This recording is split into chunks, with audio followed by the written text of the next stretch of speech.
Okay, it's 12:45 and the class starts at 12:45. So today is actually the start of the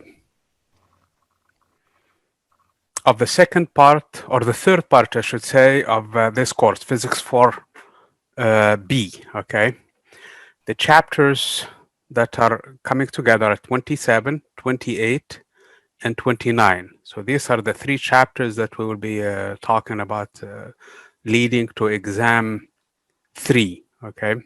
Exam 3 has been changed. I think I scheduled it for the 11th, or I had something. No, I'm sorry. It was scheduled for the 2nd of, no, the 4th of November, meaning the week of the 2nd of November. Okay. The 2nd is a Monday. The 3rd is actually Tuesday. And the 4th was supposed to be the exam.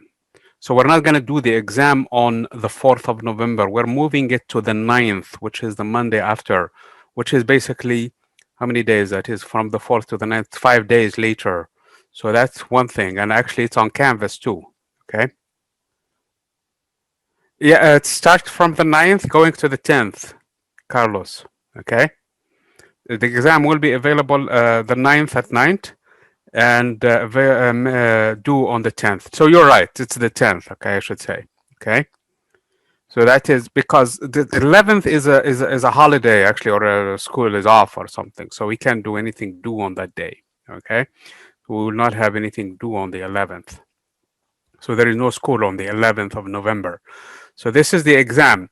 The quiz for the chapters 27, 28, 29, which is usually, now you know how we do things in here. We have quiz for 3 chapters, an exam for 3 chapters. Basically, the quiz ends and the exam takes over basically in the same time. So that is also actually due on the 9th. Okay, but instead of being due on the 9th at night, it's due on the 9th noon. So you really have to pay attention when these things are. So do not come at 1 o'clock on the 9th and decide, you know what, I want to do the quiz, because by then it's over. Okay, so you really have to take that into account. I will send messages to the effect, but please pay attention to your messages and keep track of the dates for where these things are. Somebody asked me about the pay for the assignments. There is actually a pay for the assignments, and I chose not to reveal it. As a matter of fact, it's easy through the to-do list. The to-do should have everything for you that is showing on Canvas when and what is needed to be done in order to complete things. But please pay attention to the messages. I don't want you to fall behind on this thing. So that is in terms of the next big things in terms of what's going on. In terms of the homework, all of the problems are also assigned for chapters 27, 28, and 29, and they should be available, revealed immediately when the week is over, when the week comes in. Like this week, we're doing chapter 27. I think next week is supposed to be 28, but most likely we're going to start it today, okay? Or at worst case scenario on Wednesday. So this is the things that are basically in terms of everything all together. So let's focus on this few things in here. What is coming in terms of content? Let me share with you the actual topic so that we have an understanding of what to look for in the next 3 chapters. Okay. So this is chapter 27. 27 deals really with magnetism, magnetic field. Okay. So we're assuming that there is a magnetic field somehow. Okay. There is a magnet. I have a bar magnet. Okay. I have actually more than a bar magnet. I have so many magnets in here, it's not even funny. And I expect that you guys know are also familiar with what magnets and how they work. So we're going to deal with that, and we're going to have the biggest thing we're going to deal with is the effects of magnetism on charges, moving charges, and how that impacts them. And we will see a force that is going to be generated. And that allows us, in a sense, to define what the magnetic field is. So at this point, it's kind of ambiguous what the magnetic field is. All you have to do is just bring test charge, 1 coulomb, have it move with a velocity of 1 meter per second, and put it inside a magnetic field, near a magnet, that is, okay? And measure the force with which it's going to be subject to, okay? So that is basically, if you wish, a definition of the magnetic field. So it's abstract, but that's what it is, okay? But we can sense it, we can feel it. So that is what this chapter mainly is going to be dealing with. It's going to have some interesting applications. The cyclotron, which was the first nuclear accelerator ever built using these principles, okay, by Lawrence in 1939. So this is actually a very good topic to talk about. We're going to talk about the cyclotron frequency, and how is that basically had at least the starting point for nuclear accelerators. Now we use different technologies to accelerate elementary particles, but that's how it was started. We're going to use also another application, which is a velocity selector, which is an important application that can lead to other things. One of the things that it can lead to is a mass spectrometer, and that is actually an important topic that has applications both in physics and chemistry, and that is to separate different isotopes. Okay, so you use magnets for that. Velocity selector, basically, you have a bunch of beam of particles moving with different velocities. Some are moving faster than others. You run them through a velocity selector. Only the ones that have a specific velocity will come through. So at the end, you know specifically with what velocity they are going to emerge on the other end. So that's interesting. I mean, if you're doing applications where you would want to eliminate something and you would want to focus just on a specific point of the problem, so you know what the velocity is, okay? As a matter of fact, one of the things that it has an immediate impact is on the labs, that we use the ratio of E over M. I know I put the labs, the sequence on the labs, and they are not in the order that we're going to go through them. I don't know who put them in there, but I think the person who did put them, either they are not too familiar with how physics 4B works or something, because we're supposed to do today the AC circuit. Instead, we're not going to do the AC circuit. We're not ready for it at all, okay? We're going to do the magnetic field next, actually. That is the lab that was moved way back down. I don't know why. So we're going to do that first. And then with it, there is another lab at the E over M, the ratio of E over M. And as a matter of fact, we're going to use a velocity selector for that. So we're going to find the ratio of the electron charge versus the mass of the electron. And this is basically J.J. Thomson's experiment. So we're going to replicate that and see how we're going to find the ratio of the mass of over the charge of the electron over the mass of the electron. This has tremendous applications in elementary particle physics, because whether the proton, whether the electron, whether the quarks, and other applications in elementary particle physics, they're all basically variation or the other of something like this, basically using this approach to try to determine. Because once you know the charge of a particle, once you know the mass of the particle, once you know the spin of a particle, then you know definitely what kind of an elementary particle you're dealing with, okay? So it has applications in physics and science in general. So that's something that we're going to do next. So we're going to do the lab is going to be on magnetism first, with most likely the ratio of E over M second with it. And then we're going to do the motors, which is really fits in the next chapter, actually. So that is actually, as a matter of fact, this is something we're going to do next before we get into the AC circuits and the RLC circuits and resonance and things like that. And then one thing that was in the labs that I think we're going to, I'm not sure if we're even going to be able to get into it or not, but it's in the sequence of the labs, and that is the diodes and transistors, which are supposed to be the next lab. And I don't know why we have them in the next lab, because those are supposed to be non-linear electronics. And in this entire chapter, in this entire course, we're going to focus on linear electronics.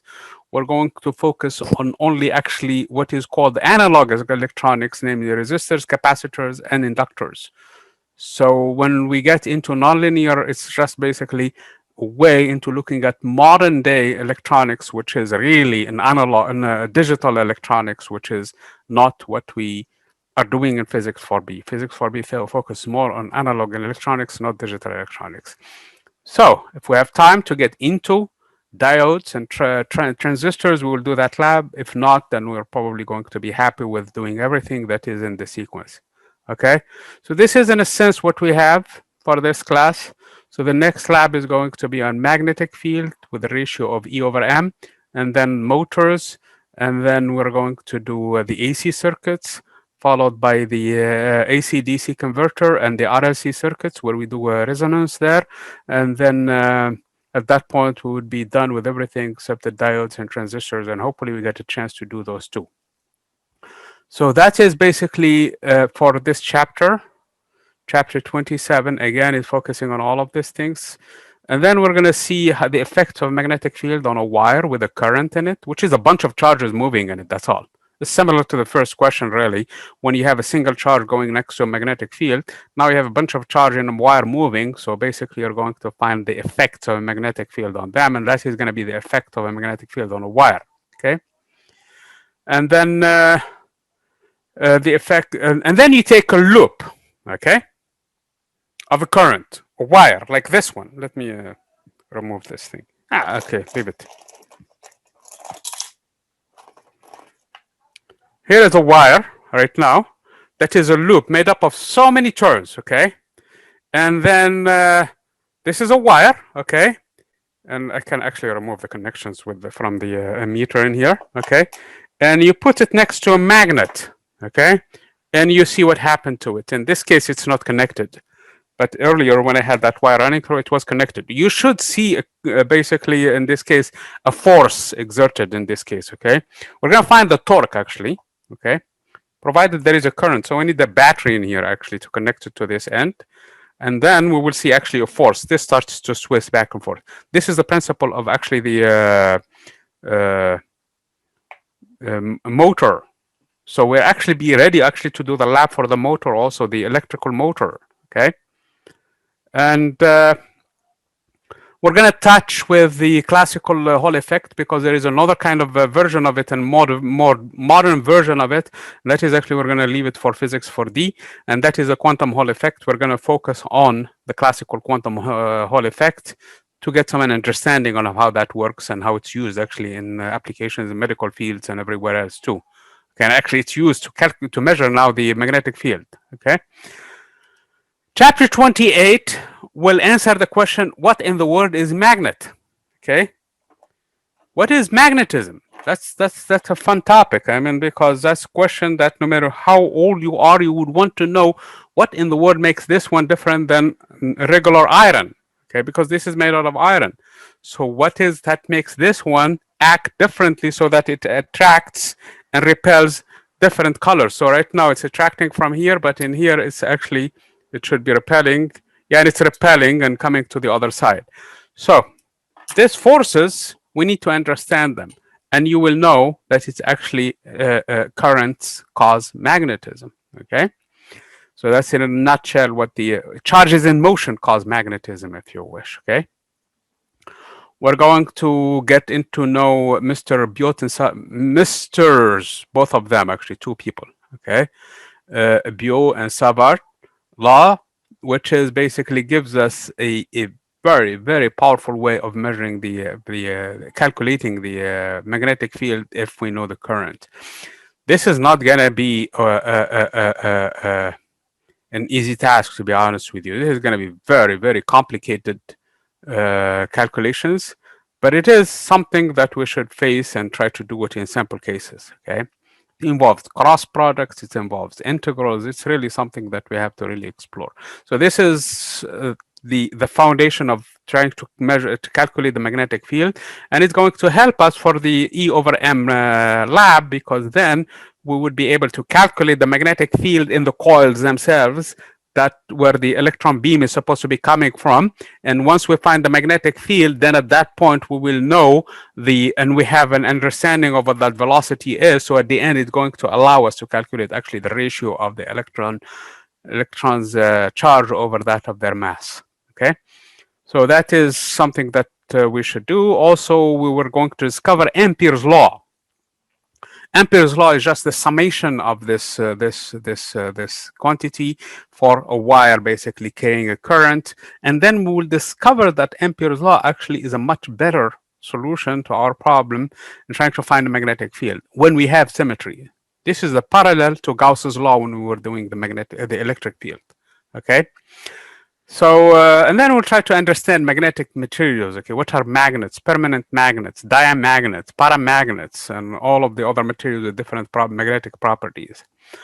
Uh, in terms of homework and assignments, this is probably, we don't have a lot of things at this level because this is the realm of solid state physics.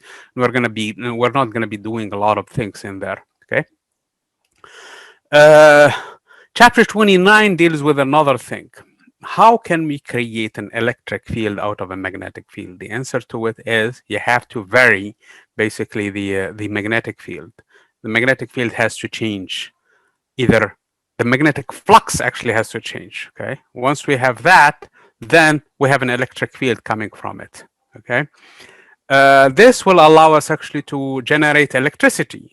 This is really what allows us to make electricity out of it. Okay.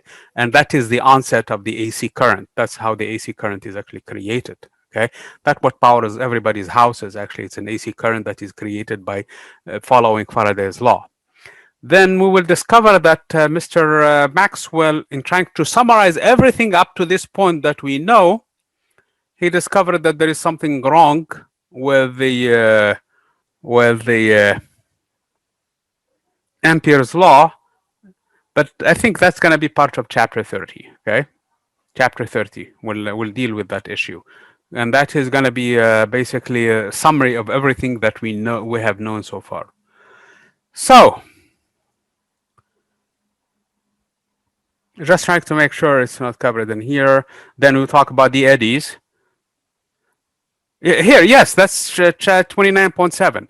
Mr. Maxwell, when he tried to put everything together, he found that there is something the matter with Ampere's law, and he needed to fix it. Okay, and we will see how physicists really work, scientists in general, how they work. Although he discovered, and with a thought experiment, a flaw in Ampere's law, he did not abandon it at once based on that flaw. He corrected it. In doing so, he discovered other things. Okay, and he was able to come up with different beautiful theory that unifies electricity and magnetism and optics, and two kinds of optics at that time were running: wave optics and geometrical optics, all of them put together in one beautiful basically set of equations now known as Maxwell's equations.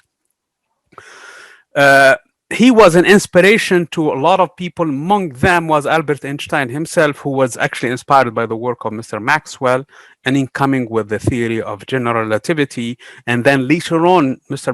Newton was trying to follow the footsteps of Mr. Maxwell, trying to also come up with a grand unifying theory for all known things in physics. And it's still at this point, nobody could get to it. But that is something that we're going to be talking about in this sequence. So this is in a nutshell. Chapters 27 through 29, where the exam is going to be, excuse me, open from the 9th of November till the 10th of November. Okay? Any questions? I think we covered everything before we get into the math. No? So, I'm going to leave this example here because I really want to get into an example from the book. I don't think that this is a homework assignment, but I want to get into it at some point. So let me open a new page in here.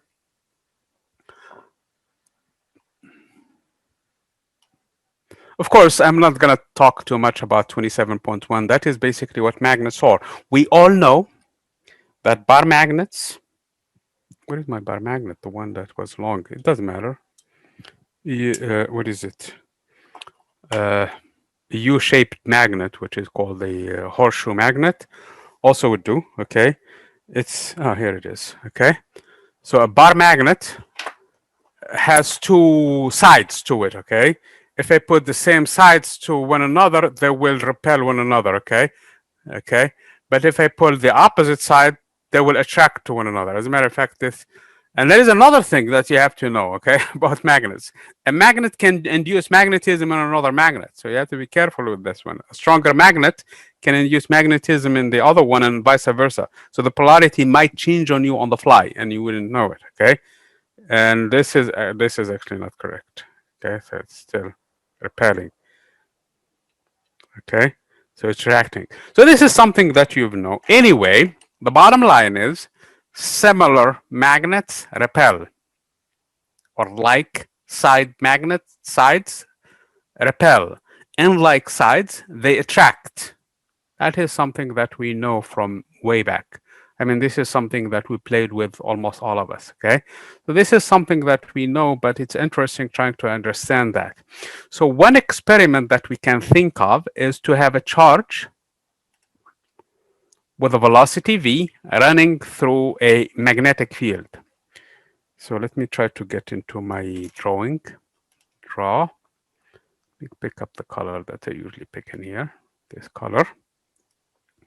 So I'm going to go in a region in here in space where there is a magnetic field. Here is the problem with magnetism.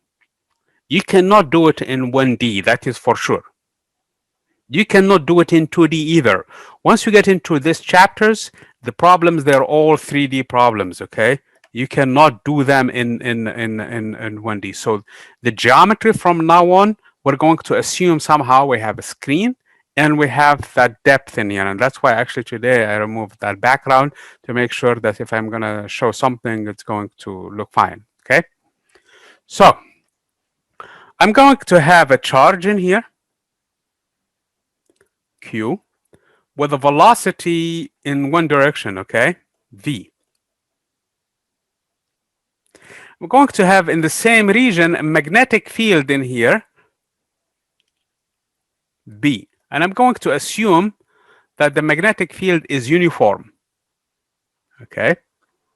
Then experience has shown that this charge will be subject to this force. Again, it has to be a vector force that is equal to the product of the charge times the velocity cross product with the vector b. That is why you cannot use a 2D, because of the fact that this is going to be a space, okay?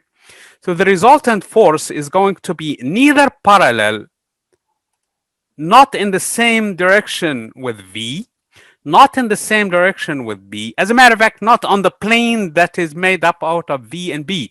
This angle in here, I'm going to assume that it is some angle phi, okay? So this product in magnitude, okay? So the force in magnitude is going to be, let me move this one a little bit down.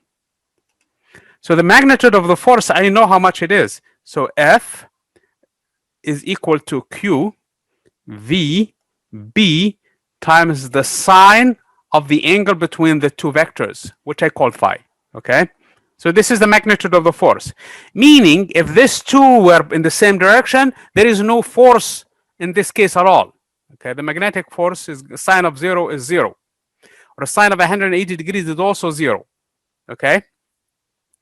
So if the charge is moving in the same direction as the magnetic field. So if the charge, for example, were to move in this direction, parallel to the magnetic field, it's not going to deviate whatsoever. It's going to stay in the same direction. I mean, it's not going to see this force at all, because this force is going to be 0. In other words, the force on this charge is going to be exactly 0 if it's moving in that direction. If it's moving perpendicular to it, that's when it's going to experience the most of the force, because at that point, the force will be maximum. So if it were to be moving in this direction, if the force were to be moving in this direction, then if this is V, if the charge is moving in this direction, then the force is at max, because at that time the angle is 90 degrees and it's going to be the most, okay, in terms of magnitude. I'm not talking about the direction yet. The direction is given by the right hand rule. The direction is given by the right hand rule. So if you draw V and this is B, provided that Q is positive, then this is the direction of the force, okay? If Q is negative, then the force is opposite, okay? So the right-hand rule gives me the direction of the force. So this force is given by, if you wish, the direction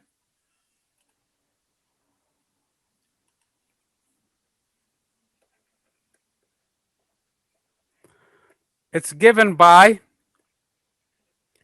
the right hand rule. You will see probably in a lot of places the RHR. This is what they stand for. The right hand rule. Okay, so if you're a left-handed, you're out of luck. You have to use your right hand when it comes to this point. So if I have a vectors, I'm going to use it in general. Did you guys do this in physics 4A? The cross product?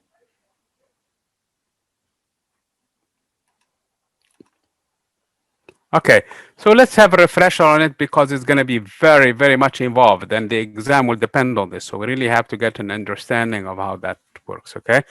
So we have vector A crossed with vector B, and the result is vector C, okay? In Cartesian coordinates and only in Cartesian coordinates, okay? The vector C has the following components. Its x component results from the y component of A times the z component of B minus the z component of the z component. The z component of A times the y component of B. Then in terms of the y component, this is a cyclic operation. In the y component, it's going to be the A z bx minus ax bz. And then finally, the z components of this vector. So this is only in Cartesian coordinates. That's why you really have to use 3D. You cannot use it in any other dimension. So again, it's going to be the x component of A times the y component of B minus the y component of A times the x component of Z. So this is something worth remembering, okay? You have to somehow did you guys do the matrix for this, or how did you do it in physics 4A? Or were you given these formulas? Does anybody remember?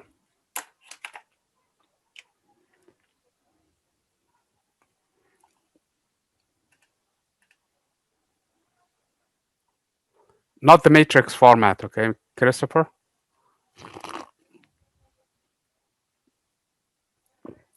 Yeah, the determinant, that's what I meant. They give you a determinant. Let me show you what that is, since you probably you're not familiar with it, okay?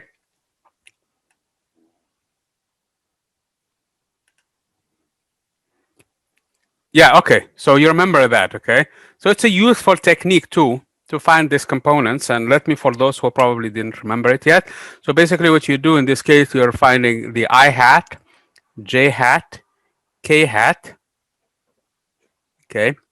And you have in here the components of the vector A, AX, AY, AZ, and then you're going to have the components of the vector B, namely BX, BY, and BZ, and you would do it as if you're doing a determinant of a 3x3 matrix.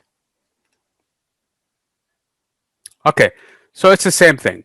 Basically, it's worth remembering one or the other. If you're familiar and comfortable with the matrix format, that's fine because that gives you the same thing. So this would be the vector A crossed with the vector B. So we're going to be doing a lot of this, so I'm hoping that you guys remember that, okay? In particular, A cross A is 0 because all of this will be 0, basically, okay?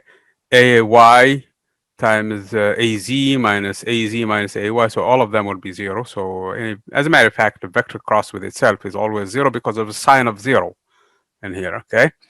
So this is the cross product that you guys remember. Another interesting property of the cross product is that A crossed, I'm sorry, let me write it down. Okay, I don't want to write it in here.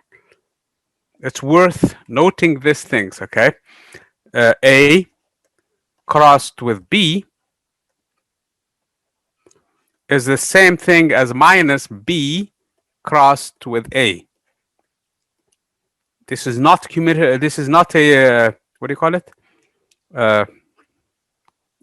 commutative operation. Yes, you can't commute things. You cannot move them around because you will have a negative in there. So these are some of the basic stuff that we need to know about the cross product in this case. Again, which direction the force then is going to be? The force is going to be in this direction, namely making a 90-degree angle with both of them. So this is the force.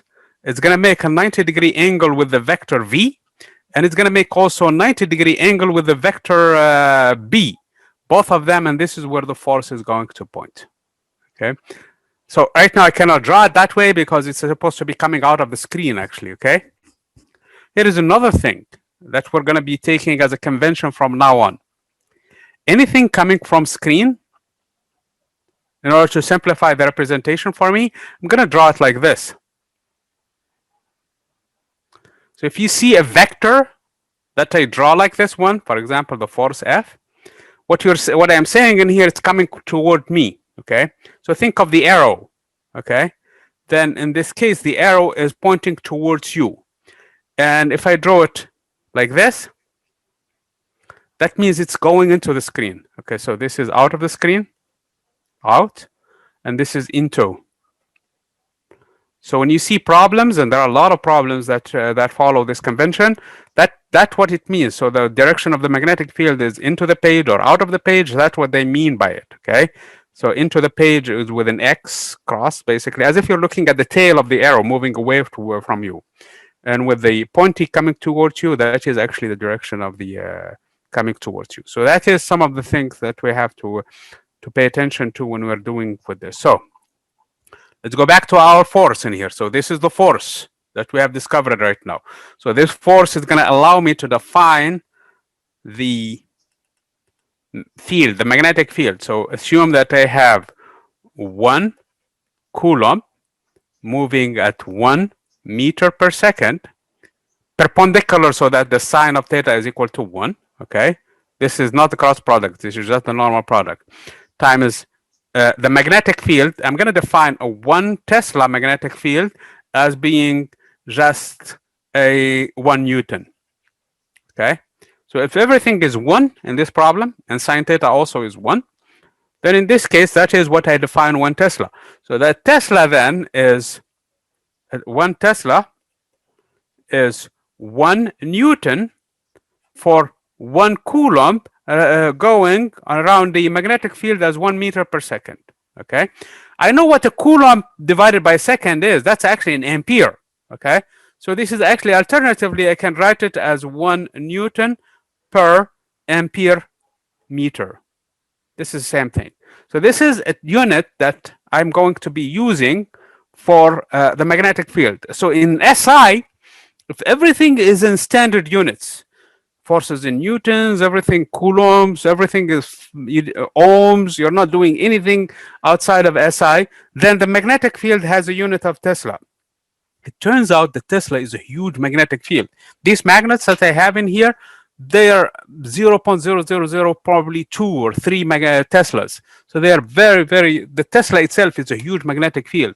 We don't run into it on a daily basis. You have to go into a very sophisticated laboratory to have 1 Tesla or 5 Tesla or 20 Teslas, or probably, I don't know, the highest Tesla probably that I have heard is probably about 30 or 40 Teslas or something like that. So this is not something that you run into, at least in the laboratory. I know that some of you probably start thinking about neutron stars and things like that, where the magnetic field can be a huge one, but we're not there. Okay, those are ridiculous magnetic fields. So we use another unit for it, and that is the Gauss. Gauss also. So this is the Tesla. That's 1 unit for the magnetic field. And the other unit is the Gauss. And 1 Gauss, by definition, 1 Gauss is 10 to the negative 4 Teslas. Okay, so this is not the gram though. Okay, so this is the Gauss for the magnetic field. So again, these are some of the things that we define so far for the magnetic field. So any questions so far? This is easy stuff. The biggest thing right now is this law.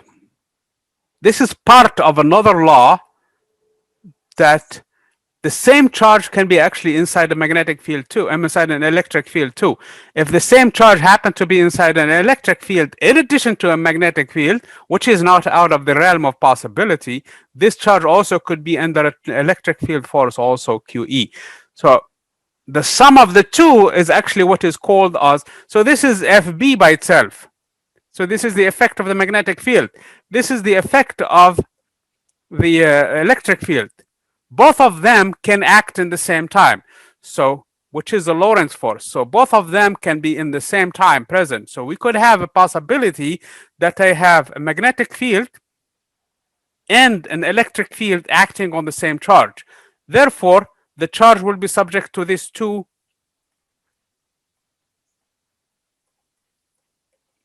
forces. Okay. So this is called actually a Lorentz force. This is the most general Lorentz force. I know we called before Lorentz force just the QE part of it. I know actually we can call QVB also, QV cross B also as a Lorentz force, which is legitimate 100%. But that is assuming that there is no electric field, and in the first case, assuming that there is no magnetic field. This is the most general form of the Lorentz force. Okay.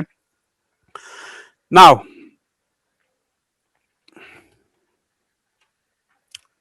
I don't want to really jump into the velocity selector yet.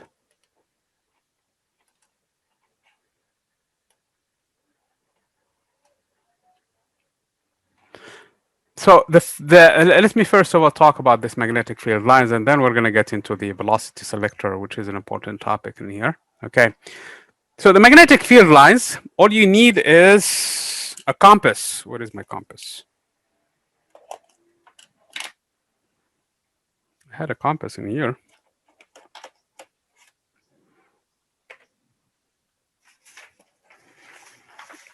I lost it.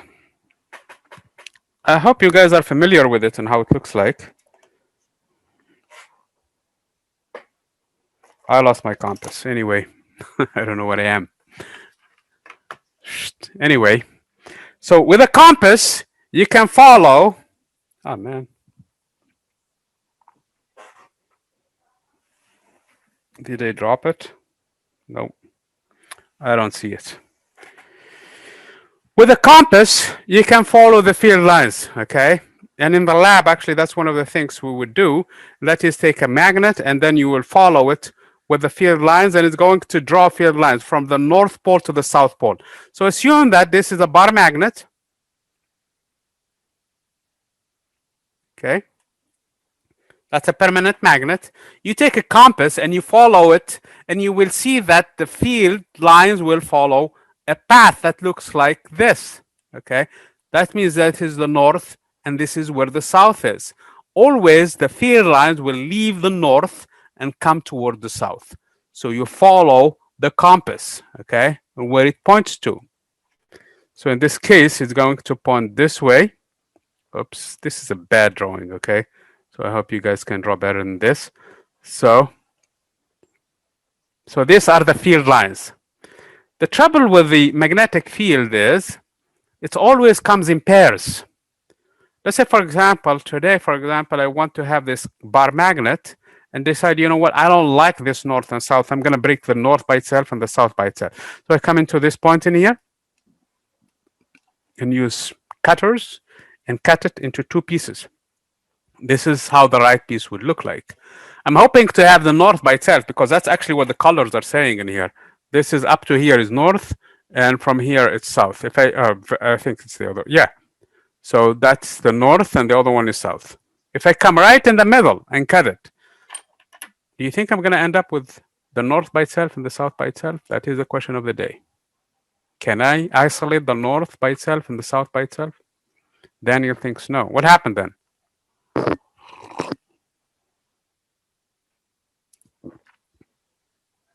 If I cut it in the middle.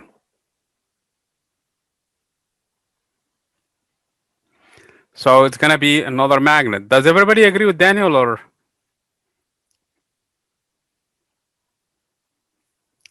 Yes or no?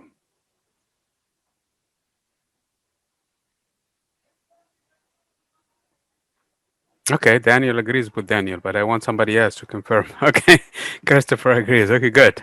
So basically, you guys are right.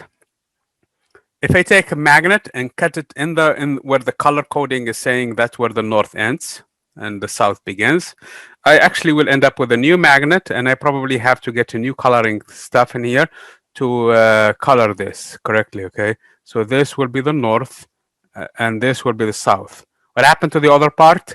It's going to flip from where I made the cut. That's where the north is going to show, and where the south stays in its place. So if I cut it again, what's going to happen now? I agree with you, Daniel and Christopher. And so now I still have probably the north on this side. What's going to happen now if I do a second cut?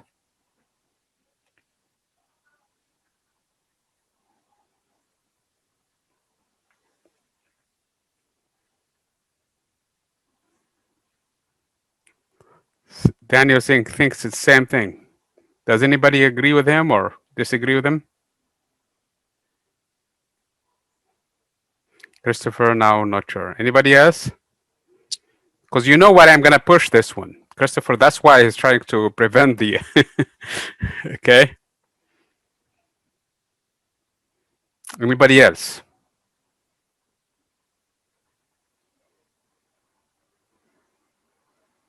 Come on, guys. Israel, Alex, Sebastian,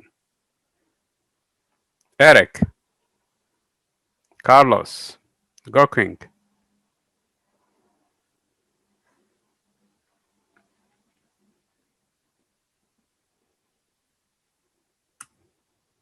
What's going to happen? Okay, Sebastian thinks not sure either. Okay, let me tell you what's going to happen the next time around, okay? Actually, I need somebody else to also see. Anybody else other than this three?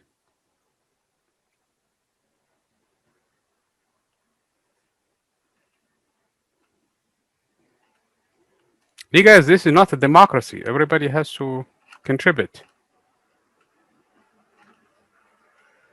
It's not like you have three options in here. Alex, not sure. Okay, so let's see here. What happened in this situation also, I know we're not doing real cuts, but if we do it, it's going to be the same thing. So, I mean, that's where the danger of this scenario is going to go. So if what happened if we go further? So this is going to be north, this is going to be south. And you know what I'm getting into. I'm going to get at some point where something might happen, okay? And that is, I want to isolate the north by itself. I want to have a north by itself. That's my goal. That's why I started with the north side, okay? Would I be able to have a north by itself at all? That is part of the discussion for this afternoon. A monopole. Would I be able to get a monopole?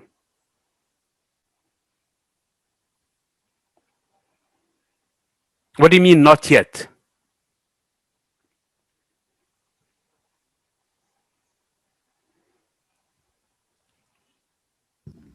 Have we been able to get a monopole yet? I mean, what do you think? Will we? If we continue this route? Oh, I'm no. going. I don't think so. Okay, yeah. So what happened then at the end? When I still have just barely, basically few atoms across, and I make a cut.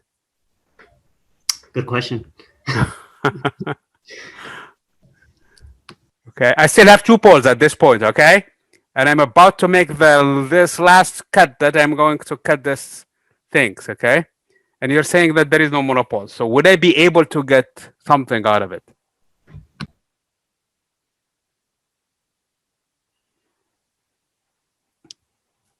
You guys need to help me in here.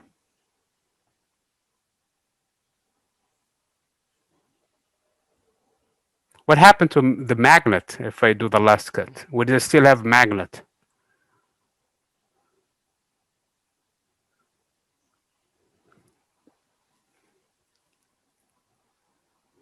Come on, guys.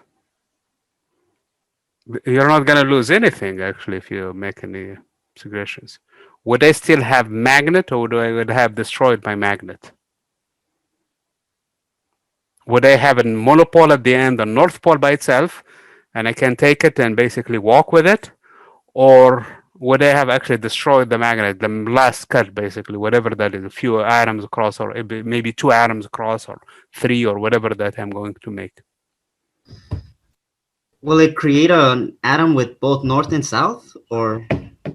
Even in that situation, I'm willing to cut it further. I want to have a monopole. Oh. Okay.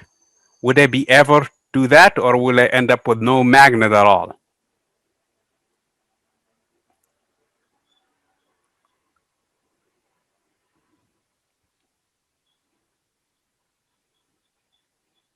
You guys need to tell me. We're not going to move from this point until you have 2 options. Either basically you will have destroyed your magnet, or you end up successfully with a monopole.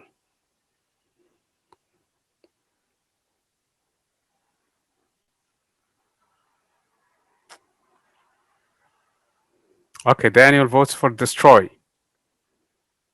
Okay, what do you mean still have a magnet, Chris? Because I'm gonna cut that magnet, basically the 2.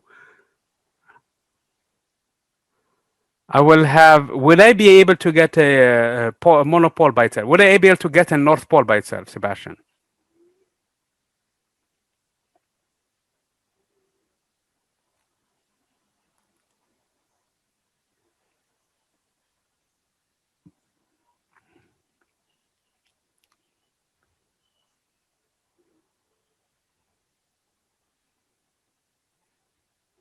Okay. I have only 3 people who are voting at this point. What happened to the other people? Come on, guys.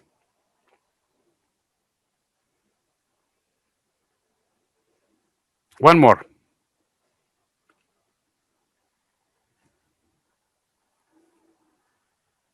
One more.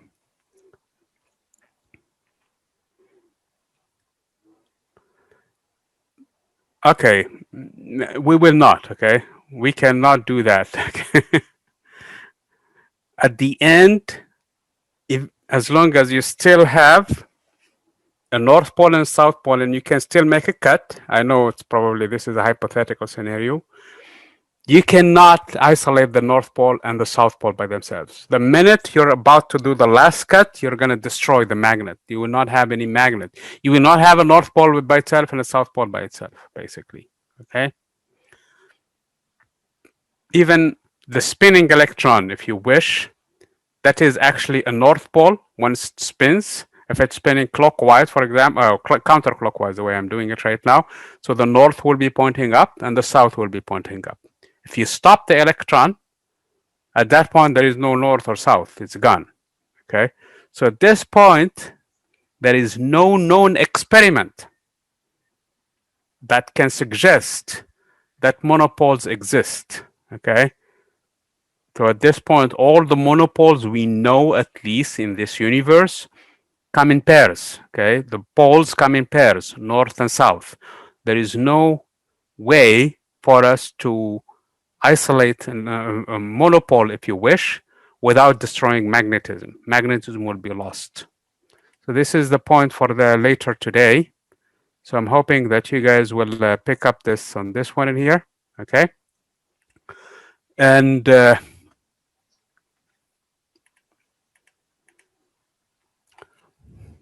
so again, this will have tremendous implications on it when we're trying to find the flux of the this magnetic field. So we're going to have a definition for the flux, and immediately it will have a very nice and beautiful equation for it. Okay, so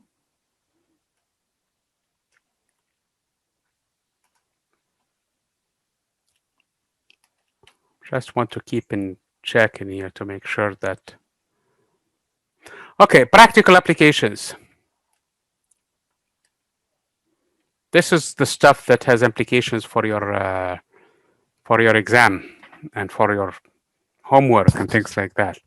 So imagine with me the following scenario. I have a particle with a charge q moving with a velocity in this direction. Okay. And for the sake of argument, I'm going to assume that q is positive. So And I'm putting it inside a region where there is an electric field already. So there is an electric field, let's say, for example, between two plates. So this region has an electric field pointing down. Okay, so this is the direction of the electric field. So the electrostatic force then is straightforward. It's Q times E. So this is the force that this positive charge is subject to. I'm assuming Q is positive, okay? I'm going to also assume that this whole thing is inside a region of space where there is a magnetic field pointing into the surface. So this entire region in here has a magnetic field pointing into the image. That's why I'm putting the X's in there. So this X's mean that the direction of the magnetic field, okay? So let's try to understand it now. So the magnetic field, this is B basically, so that we guys are on clear on it. So B is pointing into the surface of the screen, okay? So the velocity is pointing toward this direction, toward the direction this way, toward the door actually. The magnetic field is pointing toward the screen, okay? The force then must be pointing upward. And the force then, the magnetic force is going to be equal to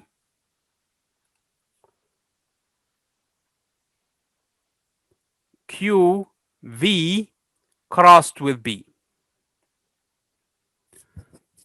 So the particle now is subject to two forces. One force pointing downward, and that is the electrostatic force. Hold on, what is going on here?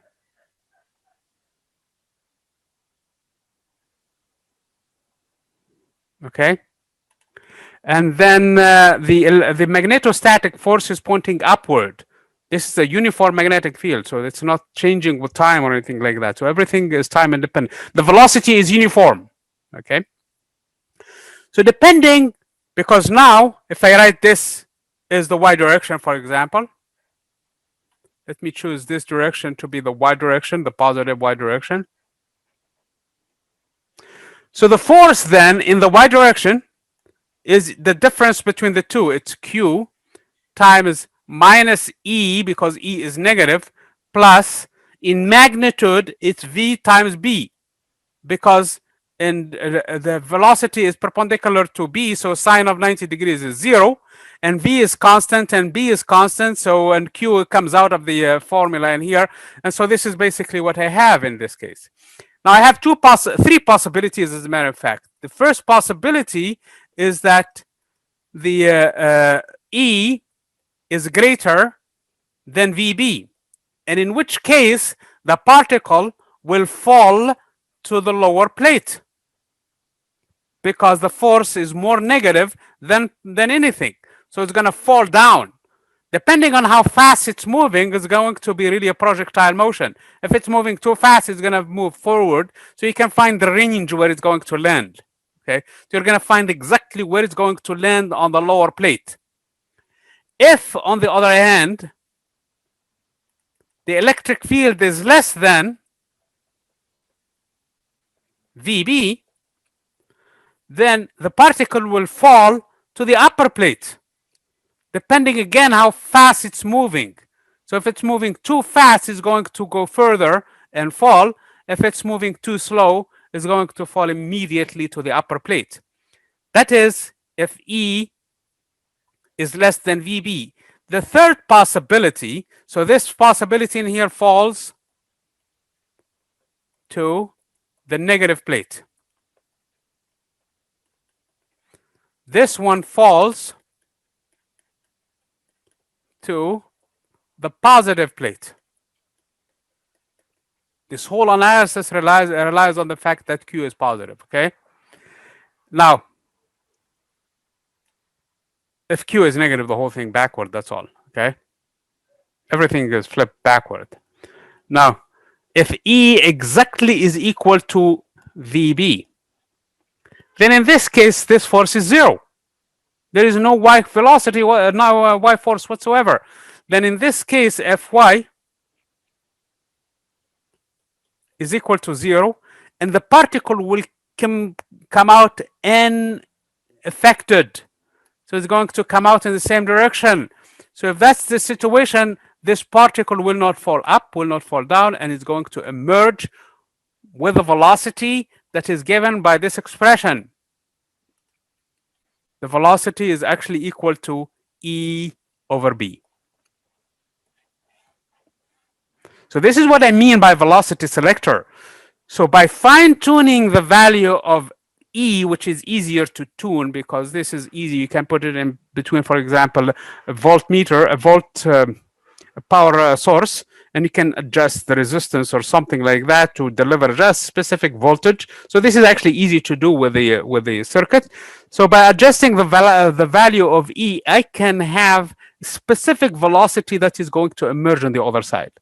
Namely, all the particles. So imagine that I have a source of particles. Let's say, for example, radioactive effect, for example, I have a bunch of alpha particles, which all of them have positive charges of 2 electrons charges. Then in this case, only the ones that have the right velocity will emerge from the 2 plates. The ones that are going too slow, they're going to end up in the lower plate, actually, okay? Because that's the case where V is less than E over B. The ones that are going too fast, they're going to end up in the upper plate because in this case, V is greater than E over B.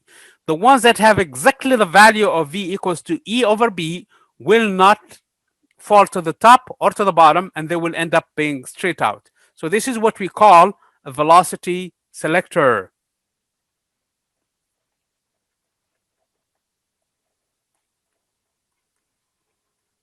Okay, so that's a device, if you wish. That was actually similar to, in a sense, the old cathodic tubes, basically the old monitors and TVs. They use this technology. They have an electron beam actually that comes out from a source in the back, and that shoots electrons. And depending on the voltage, actually they will emerge. Okay, they will emerge somewhere on the screen in here, which is a fluorescent screen, and when the impact in there will create colors, at least with the monochromatic screens, basically the black and white screens, or the old monitors actually used to be either yellow or green, and that is basically the dots in there because the particles will fall, and that is with the voltage in here changing. So you could have that possibility in here, and scanning the entire screen in here and having them move around. Okay, but then you have to use different configurations in here. You really have to adjust so that it sweeps the entire screen. But that is a technology there, but that's really an old technology. Now we use plasma technology and other technology basically on how to have screens without having to have electrons and impacting the fluorescent screen, because with the impact, the reaction on it for a few seconds is going to stay bright, and then it's after that it fades away. So that is the velocity selector. Another application of this is the following. Imagine a region of space. I'm going to draw a region of space where there is a magnetic field. I'm going to put it inward, okay? So this entire region has a magnetic field pointing inside the screen.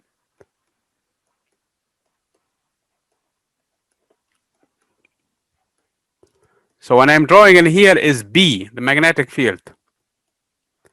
So B is pointing into the screen. And just off of this comes out charged particles. I'm going to assume again that they are positive, okay? So the Q in this case is positive. Otherwise, I'm going to draw it backward. That's it. So the charges now, they're coming into this region of space with a positive velocity. So they're just emerged from that velocity selector, if you like, okay? So we know what V is, and this is Q's, of course, okay? So the minute they enter this space, they're going to curve based on this force. The force they're going to be subject to is V. So there is no electric field now in this region. There is only magnetic field. So V cross B is going to be this way. So at any point in space, this is V. So that's the velocity. B is pointing inward. This force will be pointing toward the center somewhere, okay? So this is the force that is perpendicular to the velocity.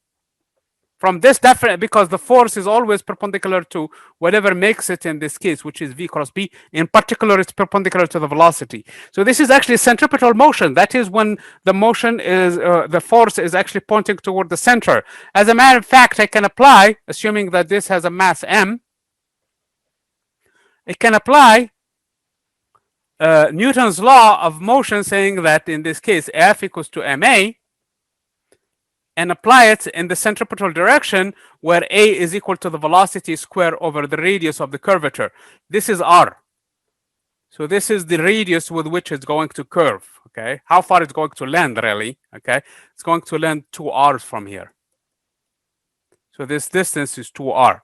So I know exactly where it's going to land depending on the math, how it works out itself. So what I'm going to say in this case is I'm going to apply, again, everything is perpendicular to everything in this case. The force is perpendicular to V, the force is perpendicular to B, and V and B are perpendicular. Sine of 90 degrees is 1. So in this case, I don't have to worry about that sine stuff. So again, Q times V times B is going to be pointing in the centripetal direction, is equal to ma, and a is, this case, is V over r squared, V squared over r. So one of the V's cancel the other V, and this gives me immediately first of all, the radius of the curvature where it's going to land, which is easy to find from this expression, is going to be mv, which is the momentum, divided by qb. So I know where it's going to land. As a matter of fact, immediately, if I have two isotopes of the same stuff, meaning they have the same Q. So if I have two isotopes, both of them ionize the same way because they will lose the same number of electrons because chemical properties are the same. So once they emerge from here, they emerge with two different masses because the number of neutrons is different. So M is different. So one of them is going to land further than the other. So the heavier isotope will land in here, and the lighter isotope will land in here. So I can collect the lighter isotope in here, and I collect the heavier isotope in here. And why is that? Because the radius is proportional to m. Okay? The velocity is the same, and the velocity doesn't care of the mass. The velocity selector cares only about the E over B. So both of them, both isotopes, will emerge from the velocity selector with the same velocity. But once they go through the magnetic field region, one of them, because the magnetic field is the same, the Q is the same, the V is the same from the velocity selector. What is different in this case is the mass. The heavier isotope will land further than the lighter isotope. So this is why we call this one is actually a mass spectrometer, because I can differentiate different isotopes using this technique, spectrometer. Okay, I can use that because depending on how m it is, two different isotopes or even three different isotopes will land in three different points because they have the same Q's, the same V's because of the velocity selector, and they're in the same magnetic field region. So in this case, different ones will land in different points because the radius where they're going to land is different than the other one. Another immediate application of this one actually is the cyclotron frequency. Let me tell you what this expression, I can take this expression and write V over R. V over R from this expression, okay, is equal to QB divided by M, okay? QB divided by M. What that means is that if I have a charged particle, now I'm talking about electron or proton, I'm not talking about something else, okay? I'm talking about proton, for example. So the M is fixed for the proton, we know what it is. The charge of the proton is 1.6 10 to the negative 19. B can be fixed also. So it doesn't matter where you take a proton. Let's say, for example, this is a region of space where I have a magnetic field, okay? And it has an initial velocity V. You take a proton and you put it in this radius, it's going to spin. And it's going to spin with a certain velocity in such a way the velocity over radius is equal to this number, QB over M. If I put it in here, it's going to spin also with the same speed, basically, as this one, the same angular speed, the same omega, because this is actually what the omega is. This is the so-called cyclotron frequency. Frequency when you divide it by 2 pi, by the way. You have to divide it by 2 pi to get frequency. But it doesn't matter. It's just off by 2 pi. Okay? So in this case, this is a cyclotron frequency. So no matter how big the radius is, omega is the same. V is different. If you double the radius, it's going to go faster twice. Okay? If you cut it by half, it's going to move with a lower velocity. So that's what the principle of the cyclotron, actually the nuclear accelerator, was. You have 2Ds, 2 regions of space of metallic shapes, and each one of them has a shape of a D, actually. And they are facing one another. So the second one is like this. And same thing. They're hollow in this region. And there is a magnetic field in here penetrating them. I think they were their radii. Their radii was like 75 centimeters for the experiment they did, which is quite big. I mean, it's almost a meter. So this is the second D. So what happened in this case? You connect it to a voltmeter in this case, so that you have an electric field. So the electric field is only outside. If you take a proton in here, okay, and this positive, this direction now is positive, and this is negative, the proton will be repelled. Now it comes to this region of space. So it enters this region of space with the velocity pointing this way. So it's going to bend downward, okay? So it's going to go like this. It has gained a velocity at this point because of this voltage, okay? And it's going to emerge on the other side, and it's going to emerge with the radius given by that expression. Once it comes from the other side, all I have to do is flip the polarity in here, change this so that the positive will point this way and the negative will point that way. So this will become positive, this will become negative. Now the electron will be repelled from this region, gaining more velocity now because of the electric field. So it's going to gain more velocity. The minute it enters this region, there is no electric field there. At that point, it's going to come out with a higher velocity, which means it's going to come out with a higher radius. It's going to have a higher radius. Because this expression, if you notice, the ratio stays the same. So if V becomes too big, remember Q is that of the proton, M is that of the proton, and B is the magnetic field, which is fixed. So the minute it's going to come out, it's going to come out from here. Once it emerges from that end, I'm going to flip the polarity one more time back to where it was. So in this region, I can accelerate it one more time because it came out with a high velocity from the first time, from this cycle. Okay, and this here, you're not going to gain velocity. You're going to just bend it. But once it comes up in here, it's going to gain velocity.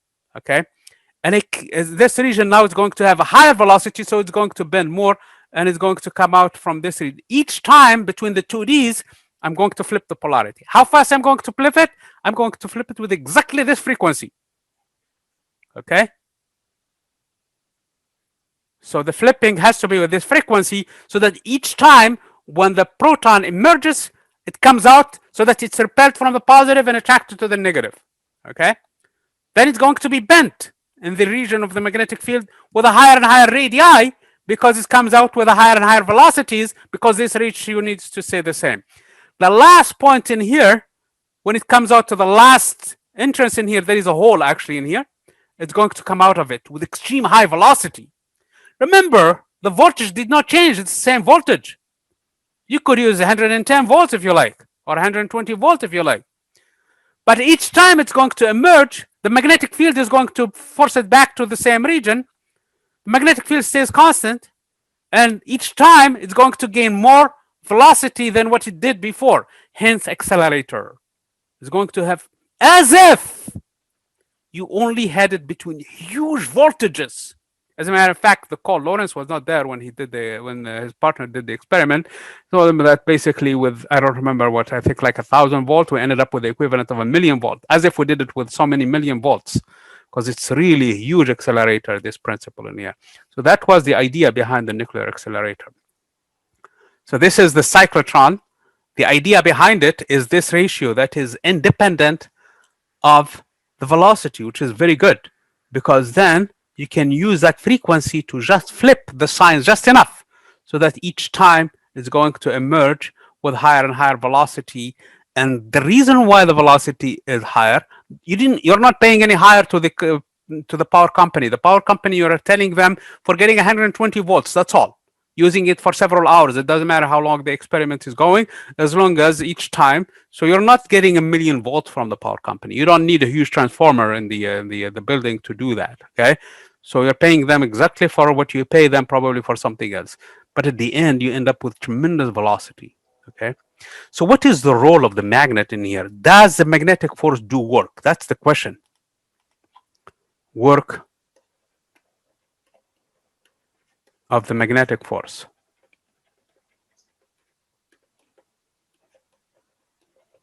I mean, we know for the electric field, the force is F equals to QE.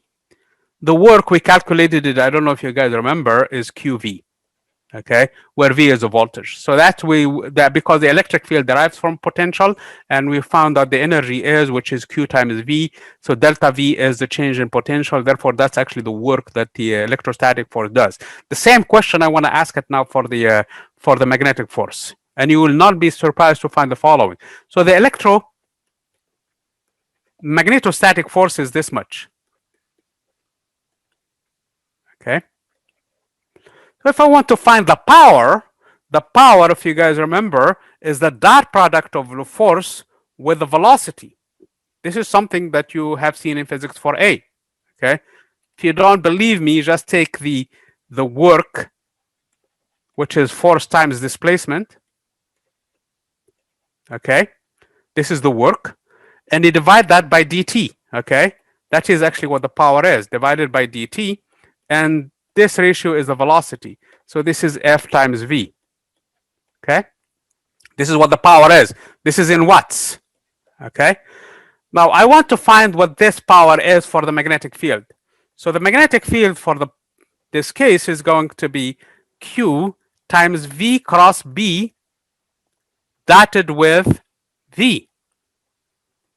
No matter what V is, no matter what B is, no matter what Q is, this product is zero. Why? Because this is perpendicular to V. As a matter of fact, it's perpendicular to B too. The force is perpendicular to both of the vectors because it's a cross product. And when you time that with this, you're going to have a cosine because the dot product involves the cosine. So there will be a cosine of 90 degrees somewhere. So no matter what you do, the magnetic field does not do work because it does not do power. Okay. So the magnetic force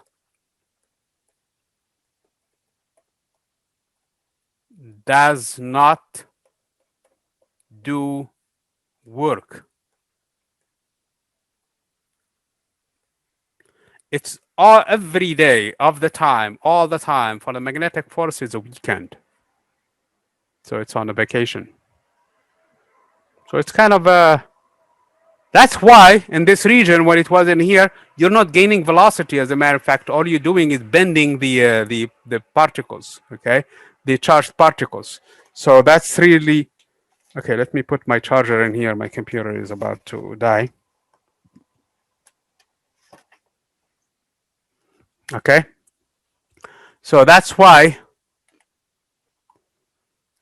in that region of space, the magnetic field was useful only in bending things. So it's not really useful in terms of doing work, okay?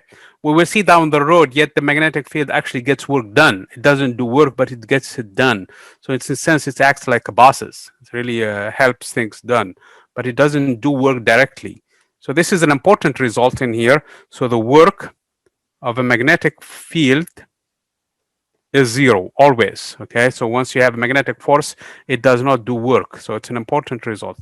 How are we doing on time? We still have about 10 minutes before we're going to have a break. Okay, this is what I'm going to do right now. Okay, I know we're meeting later on, and since today is going to be like introducing the concept, as I said before, the labs are not ready because I made so many changes to them. Most likely, I'm going to assign the two labs together. So we're going to have that discussion later on for the labs. But I'm going to continue this discussion because there are quite a few elements that we did not finish.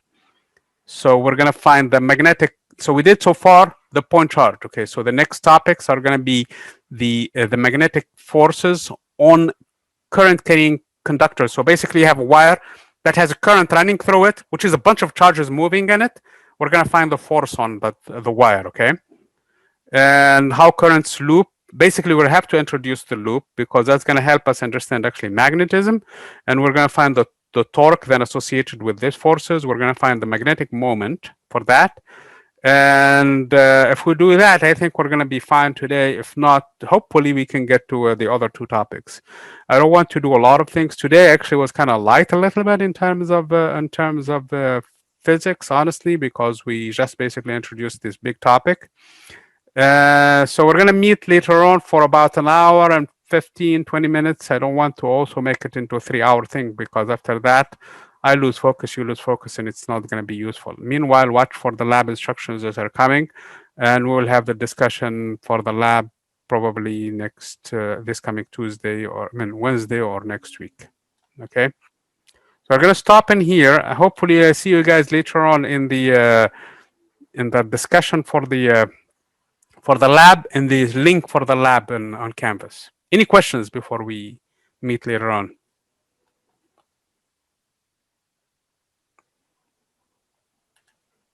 Okay, so I see you guys. Let me stop the recording first.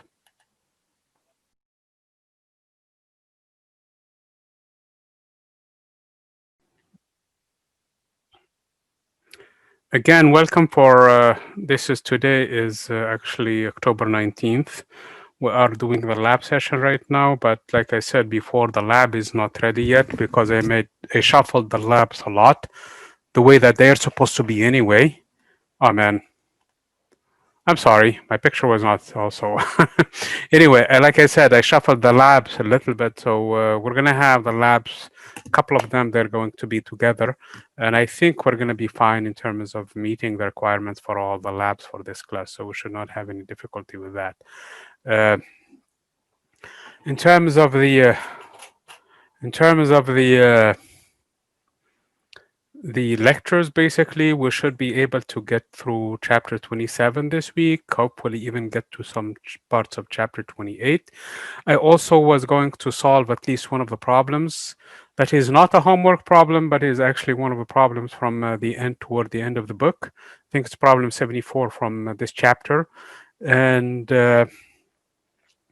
once we do something like this, it also becomes part of the review problems for the exam. So it becomes something that we have to fully account for when we're doing exams.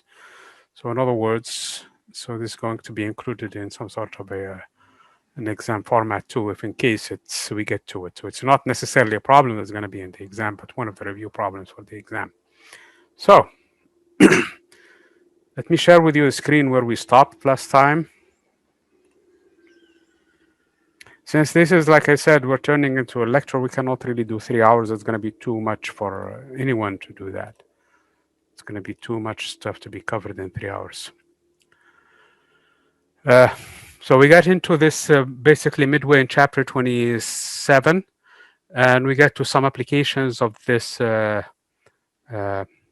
concept. It's still really the same expression that we dealt with from the beginning, which is the force due to a magnetic field for a charge moving inside a magnetic field region, and the expression for it is basically QV cross with B. So it's a cross product of the velocity and the magnetic field times the charge Q. I think the message just went through, at least according to my watch. Sorry for the delay. I'm going to fix that. Apparently, Canvas was running behind. I just forced it to go through for the reminder for the class. Anyway, so we're going to deal with the same expression, but now in terms of currents, in terms of wires, actually. Okay. So we're going to have a wire, conductor, that is. And in it, conductor that is basically has some charges moving in it. So that's, in a sense, each and every one of them will have its QV crossed with B. Okay, so if I have a conductor, okay, for some reason it has different sections, cross sections. So this is A, the cross section. Okay, and this wire has a specific length. Okay, L. I'm gonna give it a finite length to deal with it, and this has charges. Each one of them has a charge Q. On an average, the charges are moving with a drift velocity Vd, okay, in the same direction where the current is moving. So that is basically the thing that we know. But only this is one charge. I need to account for all the charges. Remember, a conductor, this is from the previous chapters, conductor has n charges or charge carriers per unit volume.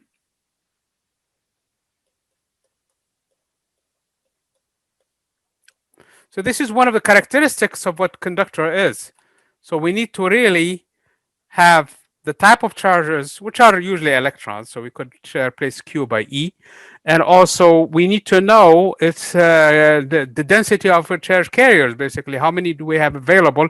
And that depends if we have silver, if we have copper, each and every one of them has a different N, which is the density of charge carriers per unit length. I think one of the results that we found way back for the current I was equal to N times the Q, the charges, times the drift velocity, times the cross section A. Okay, so N times A, that is already charges per unit length now. But then when we multiply it by the distance that is traveled per unit time, that's going to give me actually the charge. So this expression, we found it a long time ago, and it's easy to derive, actually. It's not that complicated. So this is the current in a conductor. We did a model, we built that model, and based on that model, this is how we define. The current density, if you guys remember, also was defined as I over A. That's by definition, if you wish. And that's in a simple expression based on this one.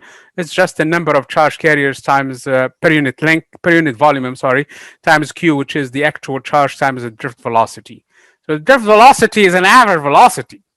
Some charges are moving faster than others, but this is a statistical average. So we're going to average through all of them. And that's basically with which the current, how fast it's moving in a conductor. So that's basically the expression that we have in this sense. So it's in a sense, it's proportional to it. That's the higher V, the drift velocity, the greater. So this is the drift velocity. That's what the symbol D stands for, velocity. Okay, so this is the model that we have in here. So imagine with me for a second that we have this wire, and we're going to put it inside a magnetic field. So if this is easy to do, actually, we can run a wire from the ceiling to the floor and connect it to a battery and put it next to a magnet and see what happened to it. Well, experience has shown that this wire is going to be subject to the force, and that's the force we're going to measure. The wire will bend, actually, one way or the other. Okay, so for the sake of argument, I'm going to assume that the current is moving up. So that picture that I drew earlier was a big magnification of the wire. It has a finite cross section. Right now, I'm drawing the whole thing macroscopically on a large scale. So the wire is very, of course, you cannot have a wire running a current that is not connected to some battery or something. So it has to be looped at some point. So this doesn't make sense because the chargers, when they come to the other end, they need to come back from the other side to complete the circuit. So at least, but this is a portion of the wire. And I'm going to assume for the sake of argument that there is magnetic field that is actually pointing into the surface again. Okay. Most of the time it's either into the surface, out of the surface, trying to make an argument in here based on it. So if this is the case, experience has shown that the wire is going to be bent this way. It's going to be subject to a force. We need to find what that force is. That is the challenge now. Okay, we know that the wire is made up of many, it's a conductor, of course. So this is inside a conductor. So it has so many charges that are drifting in the same direction. So each charge is subject to the same force. So this force is going to be per charge now.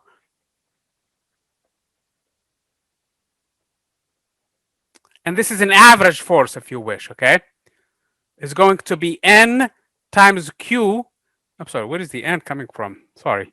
It's going to be the Q times the drift velocity crossed with the magnetic field, okay? It's clear from this picture that the velocity is in the same direction of the current. The magnetic field is inward, so that's why that charge by itself is going to be pushed this way. Okay, so that explains at least the direction. But we need to find the magnitude of that force. Obviously, everything is perpendicular to everything. The velocity is perpendicular to the magnetic field. The velocity is pointing, it's actually on the plane, okay, on the screen. The magnetic field is into the screen. So the force must be perpendicular to both of them, and that's why it's pointing this way. The biggest point in here is the velocity and the magnetic field are perpendicular to one another. So it involves a sine of 90 degrees in here. So there is a sine of 90 degrees. So if I'm just interested in the magnitude of this force per charge must be equal to QVD times B. Okay, simply as that. But now I need to sum it through all of the charges in this conductor. Okay, so I need to take a finite region in space of length L, like I said. And in L, I have the following. I have N charges per unit volume. The wire has a cross section A, so its volume is cross section times length. It's a cylinder, big cylinder of length L and cross section A. And the volume in here must be equal to A times L. But in each element of the volume, I have N. So the entire number of charges then is N times this number. So the total charges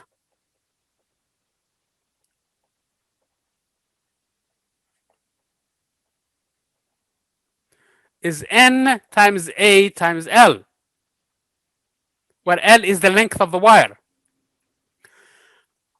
So the total force now on the wire, which is the sum of all the forces on all of the individual wires. So this is the force, magnetic force on the entire wire, is the sum of all of them.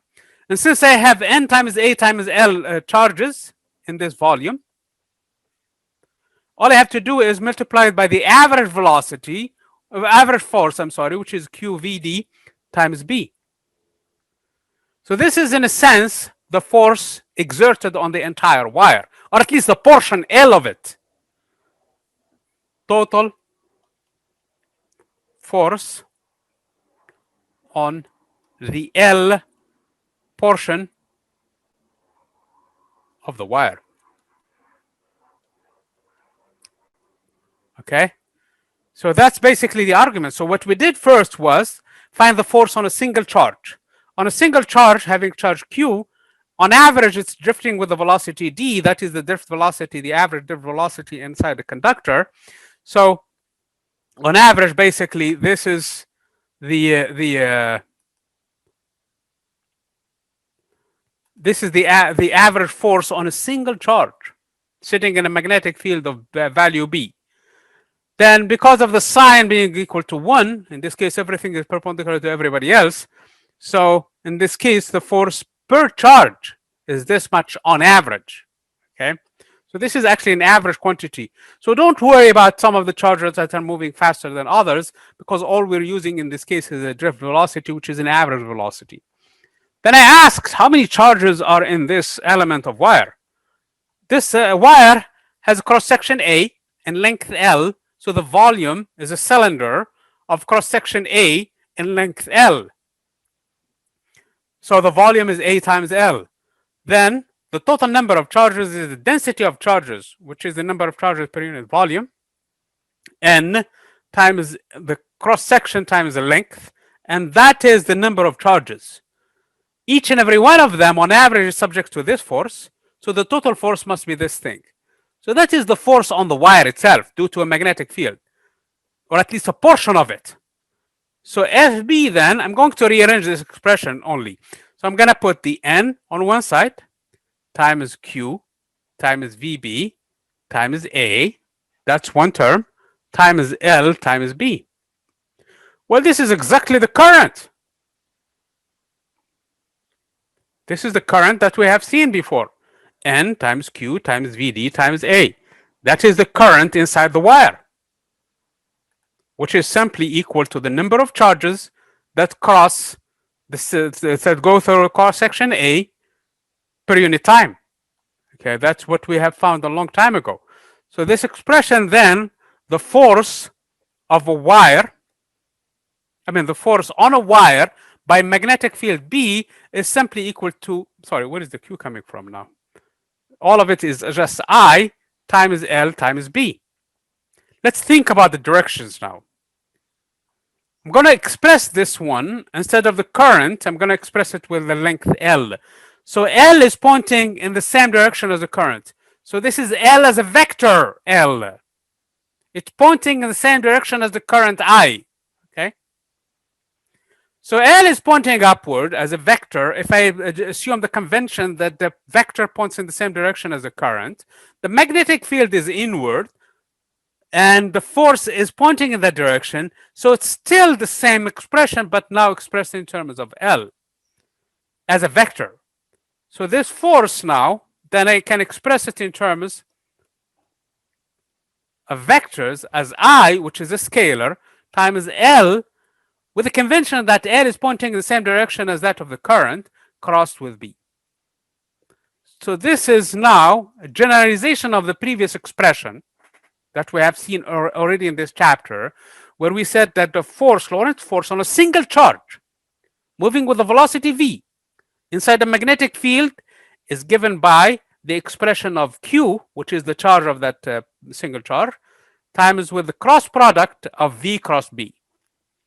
Now we took that same expression for a single charge inside the conductor and found the average velocity, the average force for a single charge inside a conductor, and then we multiplied by the total number of charges. The total number of charges in a conductor of cross-section A and length L is AL, which is the volume, times the density of charges.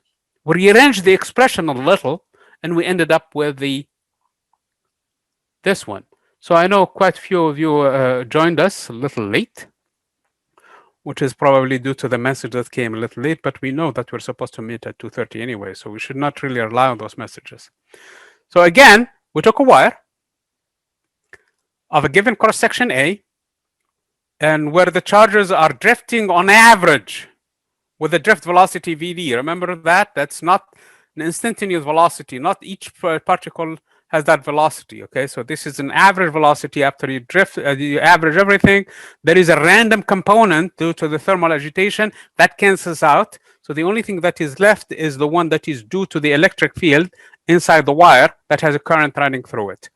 And that expression basically gave us the current then equals to the charge density, to the density of charges, the charge carriers per unit volume, times the charge of each and every one of them, most of the time they are electrons, times the drift velocity times the cross-section. That was the current. The current density, actually we defined it to be I over A, and that would be simply in this case NQVD.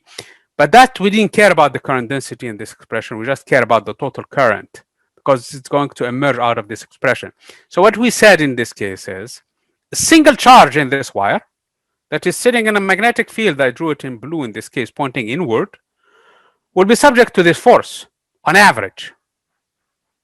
Q times the drift velocity, which is an average velocity, crossed with B. In magnitude, since everything is perpendicular to everything, it's going to be just QVD times sine of 90 degrees, which is just 1. Then I asked, this is just on a charge.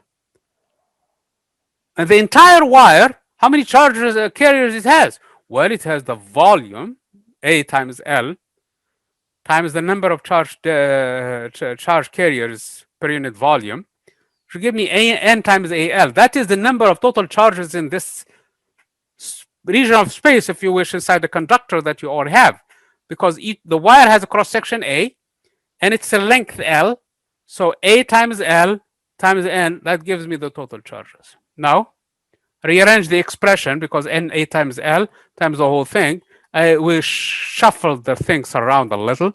We moved the Q to the first, we moved VD to this way, we moved L out, and that gives me this expression. That was actually the current, I. Okay? So the force now exerted on a wire, then, since I can measure the current with an ammeter, I can measure the length of the wire with a regular tape, a regular measuring tape or a ruler, and I can know what the magnetic field is. Then I can find what this force is. So a wire inside the magnetic field will respond.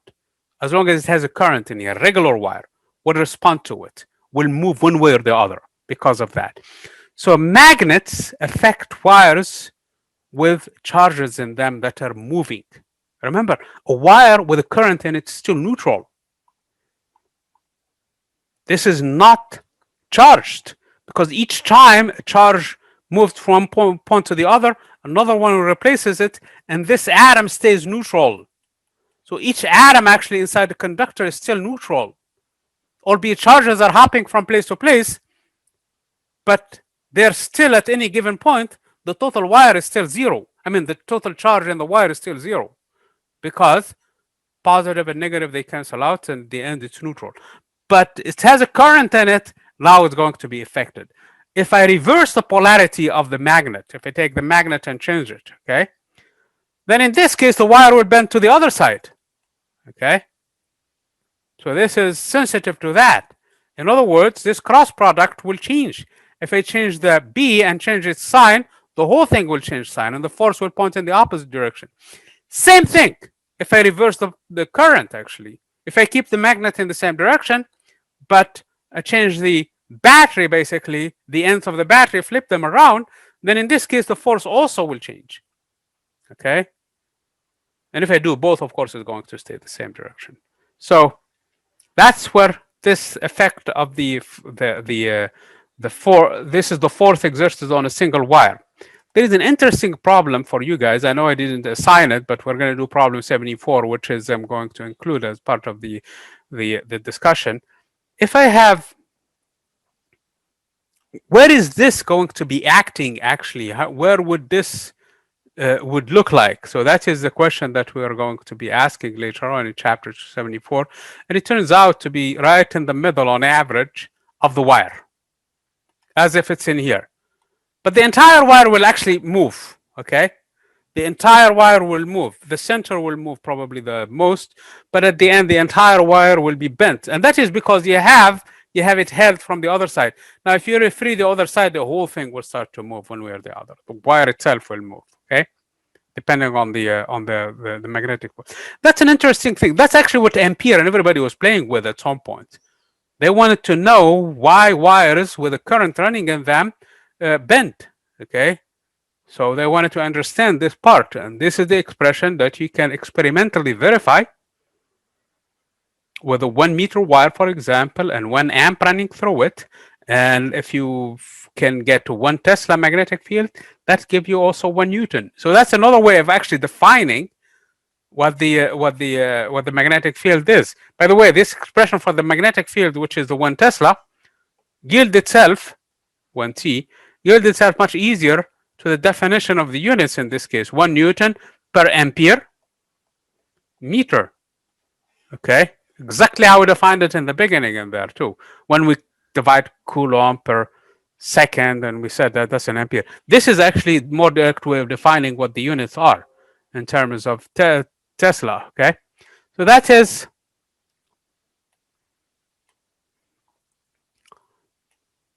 okay. I'm not. This thing is in the way. I hope there is a better way of doing this. Can I move this thing around? No, it's taking more space that way. Yeah, this way is probably better.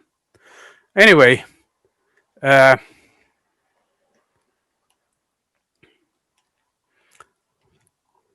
see here where we stand right now.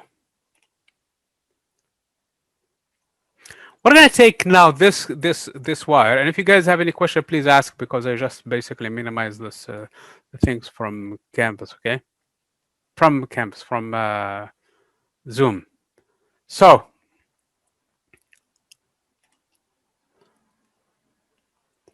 what is the section that I just added? What is the page?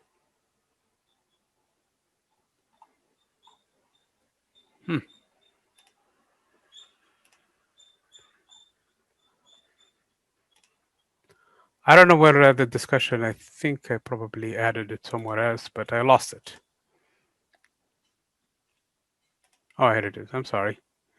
Any questions so far?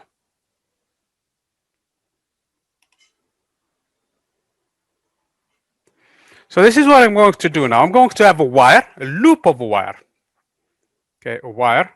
For a simple geometry, we're going to take like a rectangular shape. Okay, we're going to take a rectangle of a width W and a length L, wire running through it. Practically, that's not possible, of course. So you have to have an opening for where the current comes through and where the current goes back through the battery. Okay, so the current is running through the wire, the loop. I'm going to put the entire loop inside a magnetic field now and see the effects of that. Okay, that's going to lead immediately to the motor, the DC motor. So let's understand that. And it's connected to way back when we introduced the dipole, the electrical dipole. This is actually going to be called the magnetic dipole. Okay, it's going to be, the similarity is going to be very, very close. And we're going to derive a very, very important result that's going to have tremendous implications to come chapter 31 and 32. Okay, so we're going to go back to this expression now. And if I have a loop now, so imagine with me this shape.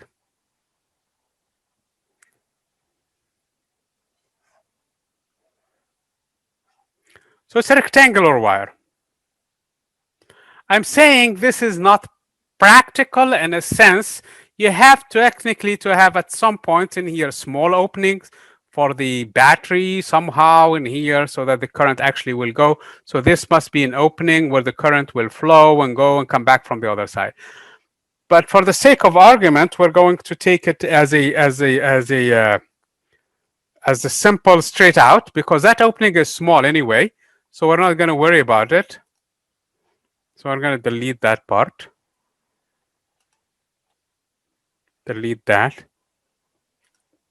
And I'm going to take a current moving through it just counterclockwise, okay, in the positive direction. So there is a current I going up, coming from the other side, coming down, and going this way on this side, okay? So there is a current that is going clockwise in this wire. Obviously, I said the width is W and the length is L, okay? And I'm writing it the L, the lowercase L, okay? So that to see how this expression would look like. The whole thing, I'm going to try to reorient it at different angles so that you guys can see it would be. So the whole thing is sitting in a region where there is a magnetic field in here straight out. That's B. Okay. So this is not in or out of the surface. It's actually on the plane of the, in the same plane as the wire is. Okay. Except the wire and the magnetic field, they make an angle. Let me come to this side in here and look at the whole geometry so that you guys can look at it with me. So I'm going to come in here and look at it from this angle, okay? This whole thing is tilted a little. What is this thing in here? What is that? So this whole thing is tilted a little. Let me go back in here. So imagine with me, this is a wire, okay? This is the edge of this is a wire. And the magnetic field is sitting like this, okay? So that's how this thing is looking. So what I'm going to do in here, I'm going to look at it exactly from this edge. When you're looking at it from this edge, you don't see except one side of it, okay? Except this side. But of course, you're going to see it tilted. So I'm going to tilt it one way or the other so that you see only one side, okay? So that's basically what I'm going to do in this case. To see the forces much easier there. So let me go and share the screen there. So like I said, I'm looking at it from this angle. This is how this looks like now. This is how the top region looks like. In the top region, there is the current coming out. It's this current, okay? Then it's tilted, as I said, so the wire looks like this. I tilted it the wrong way, but that's fine. We're going to find the algebra correctly. No pulley.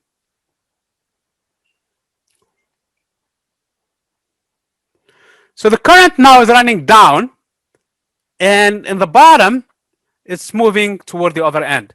So the current is coming down, as you can clearly see. And in here, when I'm looking at it from that side, it's going into the surface. So this is how this looks like now. If you can imagine with me, on the other side there is the other portion of the wire where the current is moving up in here. So this is how this thing look like. Let's look at the forces now. Try to understand the forces.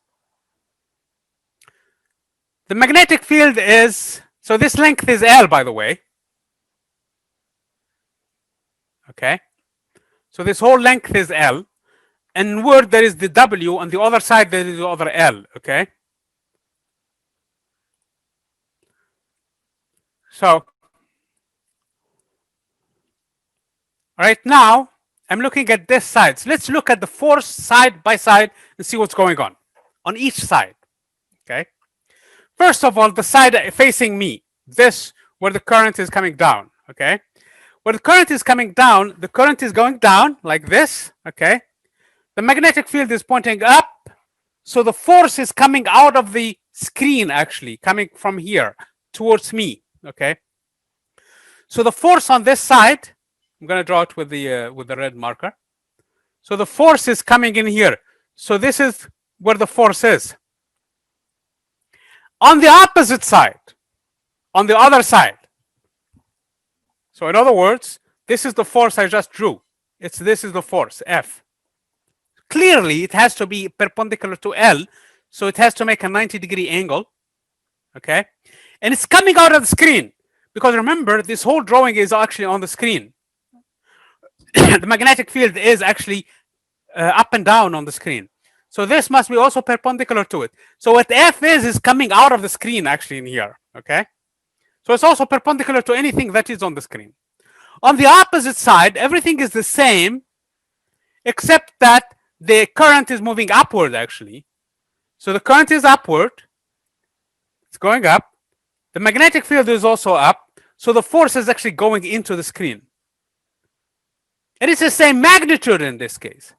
The force is the same magnitude. So the two forces are the same, and each and every one of them is trying to stretch the loop this way. Okay, so they're trying to stretch it. I'm going to assume that this is actually a rigid loop.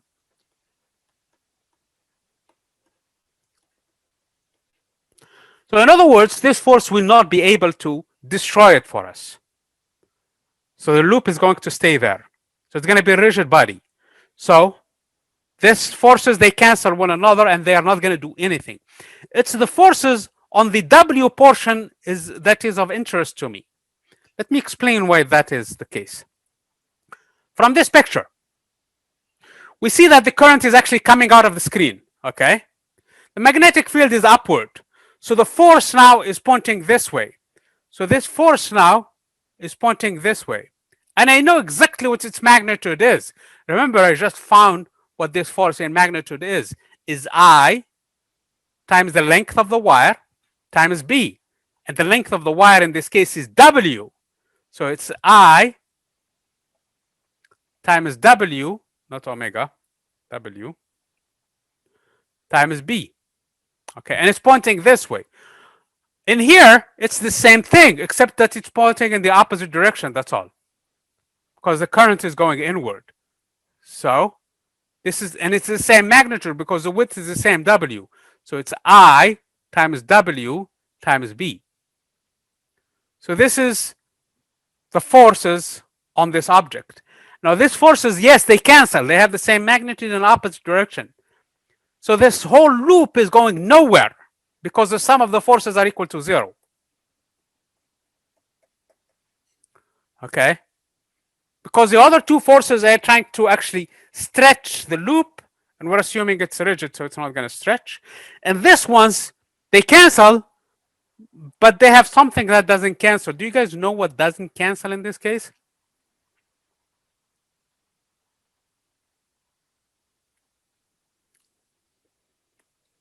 There's some cancels because both of them have the same magnitude in an opposite direction.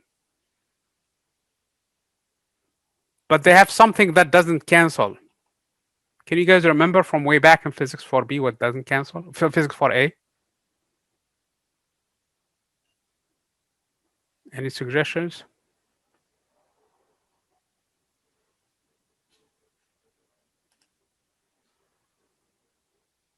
Can put it in the chat or tell me what it is. So basically, you have two forces. This is, for example, my loop, okay? This is what I'm looking at as my loop. Of course, there is another portion coming around and so on and so forth. But in this case, I have one force pushing this way and the other force pushing in the opposite direction. So this is subject to zero forces, and Christopher suggested torque. Does anybody agree with Christopher? What happened to this one when I subject to two different forces in opposite directions from two different points? Does anybody else agree with Christopher? Okay, yes, you're right, okay? So Daniel also agrees. So when this force, so at the end is going to flip, it's going to turn, okay?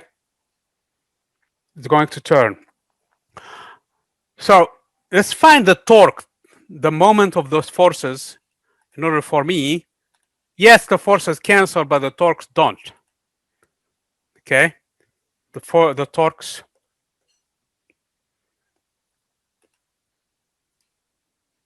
sum of tau is not equal to zero, actually.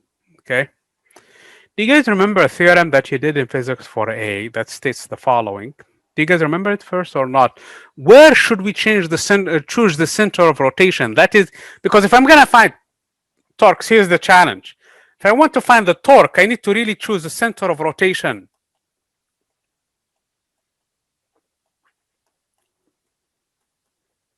My question for you is, where do you need to choose the center of rotation? Where is it going to be? I'm going to give you three preferable choices, okay? Choice A, let me use lowercase a because I have already the magnetic field as B. Choice B and choice C. Which one? B is in the center, actually, and C is actually in the bottom points in there. Where would you choose the center of rotation? The second part of the question, does it matter? Okay, Daniel thinks B.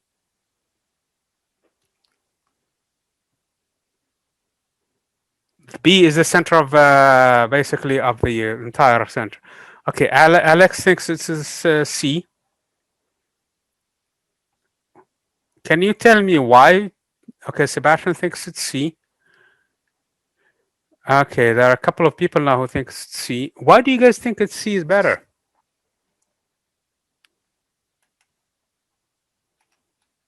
Or does it matter really first?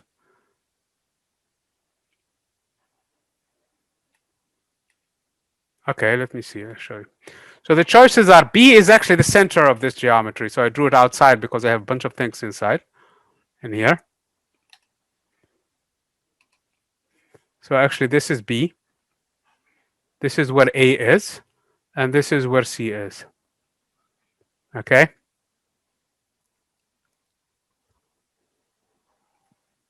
What we're trying to do is center of rotation. Because if we're going to find torques, we really have to find the atom of these forces around those torques. Okay, around those centers of rotations.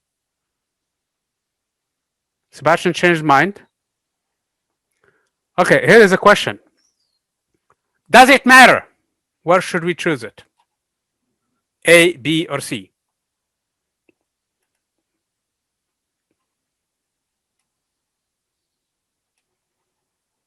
Okay, that's you have Alex. You said no, and then kind of what is it?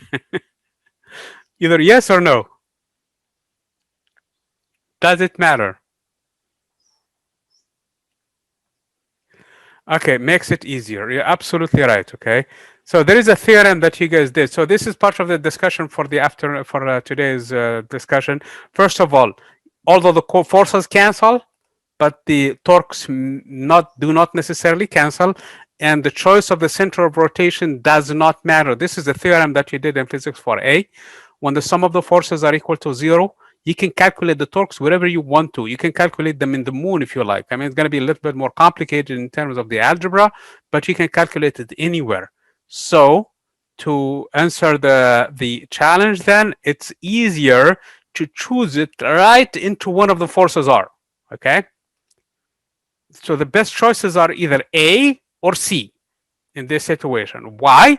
Because if I choose it in point C, the torque of this force is 0. Okay. If I choose it at A, the torque of this force is 0. Okay.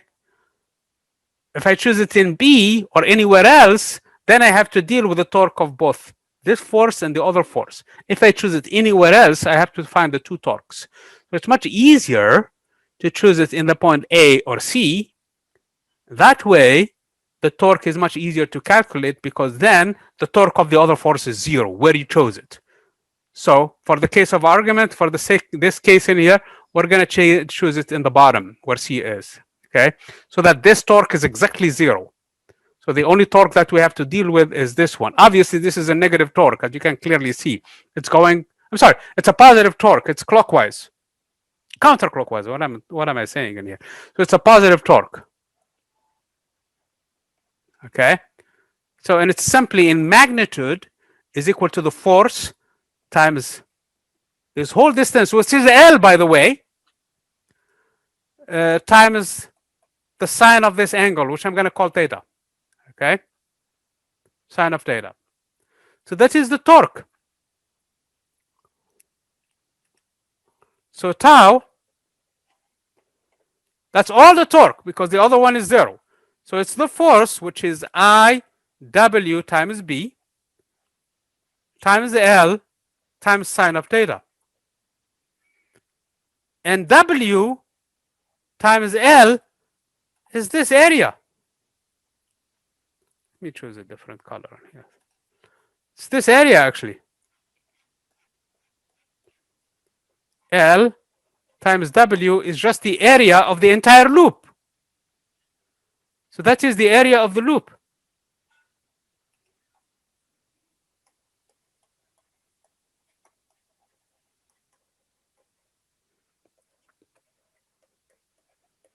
So then this torque then becomes equal to I times the area A times B times sine of theta. The area is actually a vector. Okay. The area is a vector and is given by the right-hand rule too. As a matter of fact, the area in this case is this vector. Because if I follow where the current is, it's this vector. That is the area vector. Okay. So the area actually is pointing. Let me draw it in here. So this is where the area is. It's perpendicular to both L and W. Okay, it's perpendicular to L. W is of course going into the screen, so it's going to be perpendicular to it anyway. So this is the area A, where its magnitude is simply L times W, but its direction is given by that. So now if I draw the magnetic field, remember the magnetic field is still pointing this way. What is this angle in here? If this angle is theta, what is that angle in terms of theta?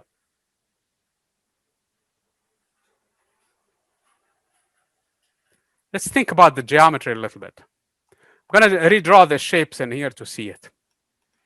So here is my wire. Okay, this is the wire itself, okay, where the current is raining down. Here is my area A. Here is my magnetic field B. This is the angle theta. It's an extension of that, okay? By the way, this is also theta. What is this angle in terms of theta?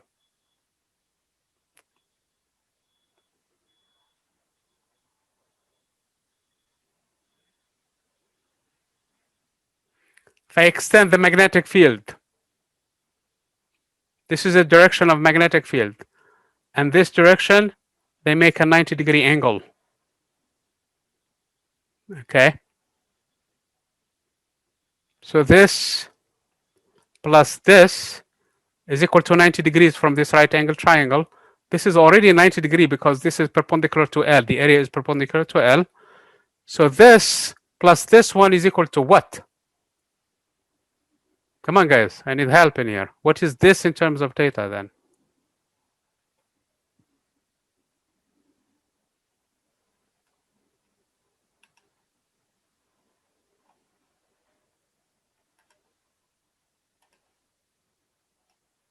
Okay. Is it 90 degrees minus theta or is it theta itself? This is 90 degrees minus theta.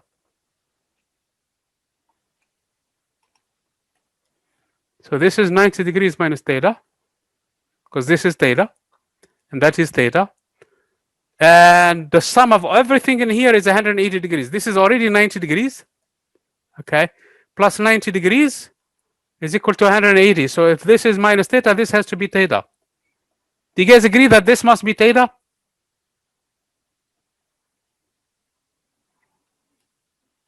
From the geometry? There is a theorem from geometry, I think way back when you guys were in high school, if you guys remember it. This angle, let me take a different color. This angle has this side, and this side of the other angle are perpendicular to one another. Furthermore, this side of the other side of the angle and this side of the other angle are also making a 90-degree angles. And if two sides of, I mean, if two angles have two mutual sides that are perpendicular to one another, these two angles are the same. Okay, you can argue with it this way, or you can argue with from the theorem. So it doesn't matter. That angle also is a theta itself. Do you guys? Is this convincing enough?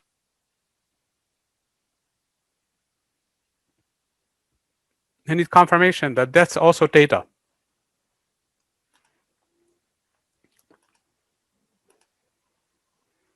Okay, Daniel thinks so now. Anybody else?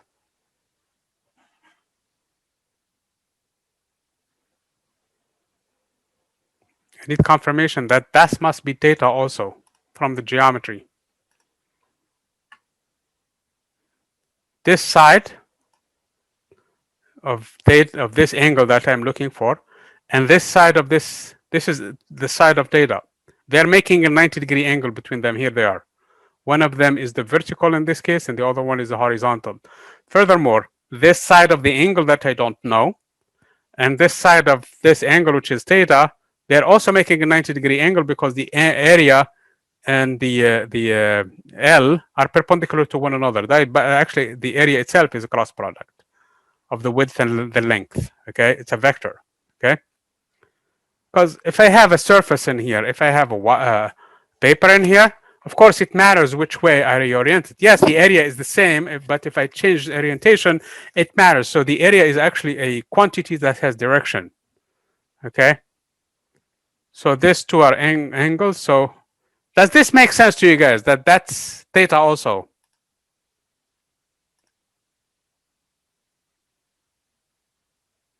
Yes or no?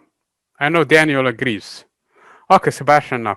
Yeah, I mean, this should be something that, I mean, if you're not convinced with it, please let me know, because this is fundamental. Because what comes next relies on this. Okay, why is this not responding now to me? Okay, so what comes next? So this is a vector. This is a vector, of course, and the angle between them, because this is the area A and this is B, and that is the angle between them. So in a sense, because tau itself is a vector, so what I'm going to write in this case is it's going to be IA times B, except that this is a cross product now. Okay, so tau as a vector then is I times A crossed with B. The magnitude for which is this one. And that is where the sine theta is. Okay.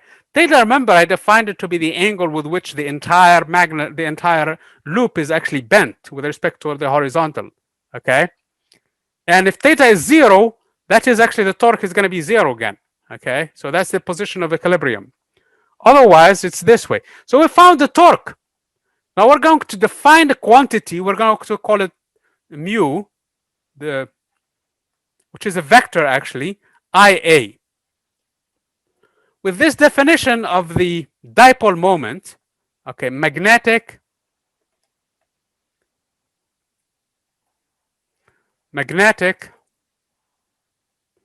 what happened in here? Moment. Then in terms of magnetic moment mu, the torque tau is simply equal to mu cross B.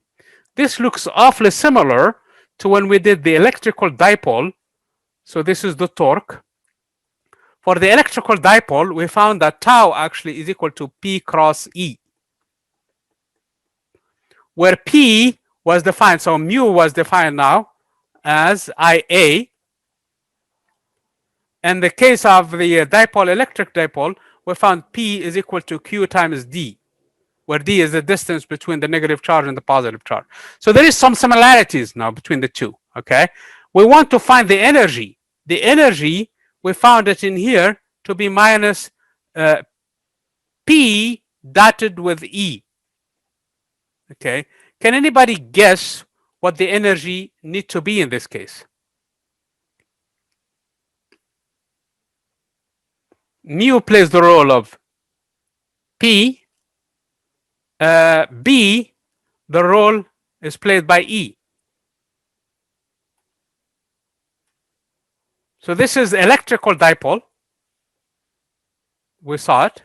This is now we're discovering the magnetic dipole, which is a loop basically with a current running through it. These were two charges, positive and negative, the same value. And this is the expressions we found for the torque. This is the expressions we defined for the dipole moment, for the electrical dipole moment. And this is the energy we found there, which is minus P times E, dot product. Now, the torque now looks similar, except instead of mu, I have P, and instead of E, I have B. The moment also, the dipole moment was charge times distance.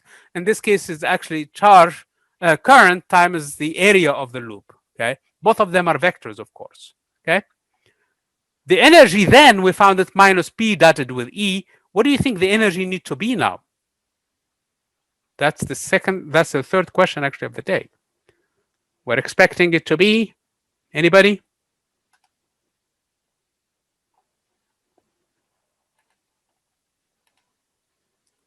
Suggestions based on this comparison, based on this table?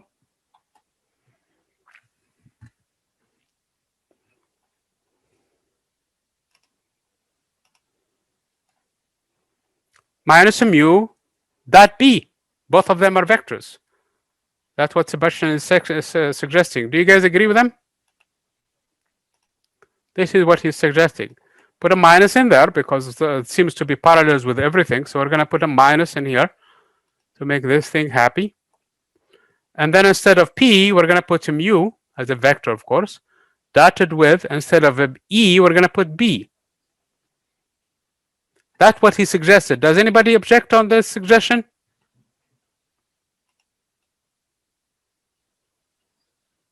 It looks parallel, isn't it? Yes?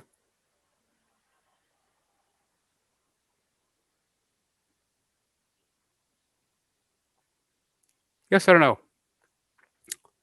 I know Sebastian suggested it, but I want somebody else to confirm at least what he's saying in here. So this is what he's saying. Because this is what we found for the energy. This is in joules, by the way. This is what we should probably find in here also in joules. I need somebody to back him up.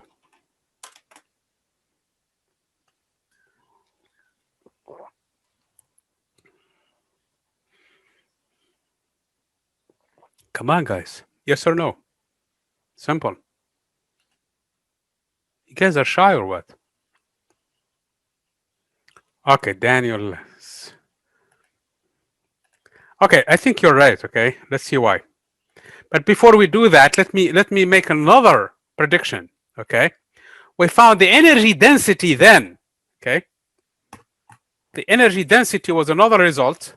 That is the energy per unit volume, U, lowercase u, that is. Okay, was equal to 1/2 epsilon naught times E squared. Okay, so the prediction that we probably were going to expect in this case is 1/2 E squared is going to be probably replaced by B squared. And everywhere we did the first part of this course, epsilon naught was in the denominator always, okay? In the expression of the energy density, it moved to the numerator. That's the only time we found it up. everywhere we started this thing in here, mu naught actually was in the numerator. So mu naught now should appear in the denominator. Oops, where is square coming from? There is no square. So those are the parallels between everything. So let's find the first expression. First of all, the energy. So let's do the torque now. So we're assuming that this is the configuration we started with. Okay. And we're going to move it and see how much energy we spend out of it. Okay. So we have it at an angle theta, and we're going to move it to an angle theta plus delta theta and see how much energy we're going to do that for, how much work really is. So again, we're going to have the torque, tau, is equal to mu times b times sine of theta. And if I want to find the work for moving it an infinitesimal amount of time, so it's going to be mu sine theta d theta. That's from physics 4a. The work is going to be the torque times the angular displacement delta theta, or d theta in this case. All I have to do is integrate it between two values to find the entire work. And that is the energy, actually, that is going to be defined. Of course, if I'm going to do this between two values, theta naught, or theta 1 and theta 2, okay? And the energy is state variable, so it's going to be, so mu and b are constant, so the integral of sine theta d theta, and that's going to be a minus cosine theta, okay? So it's going to be a minus mu b times cosine theta evaluated between theta 1 and theta 2. For that, I'm going to define the potential energy while it's sitting at specific angle theta as simply being u equals to minus mu times b times cosine theta. And this is a scalar. And I have a cosine, the angle between them. This is actually a dot product of these two vectors, mu dotted with b. So the first expression checks fine. Okay. So this is the energy is stored inside this dipole, this loop, okay? So it's going to switch actually to relieve that energy, okay? And that is the principle of the motor actually, okay? So that is what happened in this case. So the motor, think of it as a wire or a bunch of wires going around, and then you put them in between the magnet. So if the current is running through them, it's going to turn. And because of the inertia, it's going to turn and spin and spin and spin until basically the current. So let's discuss the motor, and we're going to come back to that expression, which is extremely important for us later on. I know we spent an hour already. Give me at least another 15, 25 minutes, and then we're going to call it quits, okay? So wherever we end, we end. So let's talk about the DC motor. So here is the principle behind it. So I have a magnet in here. So I have a north somewhere in here. And I have another magnet or a horseshoe magnet like this one, for example, if you want to. By the way, I found the compass, okay? So a horseshoe magnet like this one. So I have a north and a south. Actually, I have it backward because this is where the south is. And this is when the north. Sorry. The red is always north, okay? North and south, okay? It doesn't matter. So I have a north and a south. And I'm going to have a loop this way.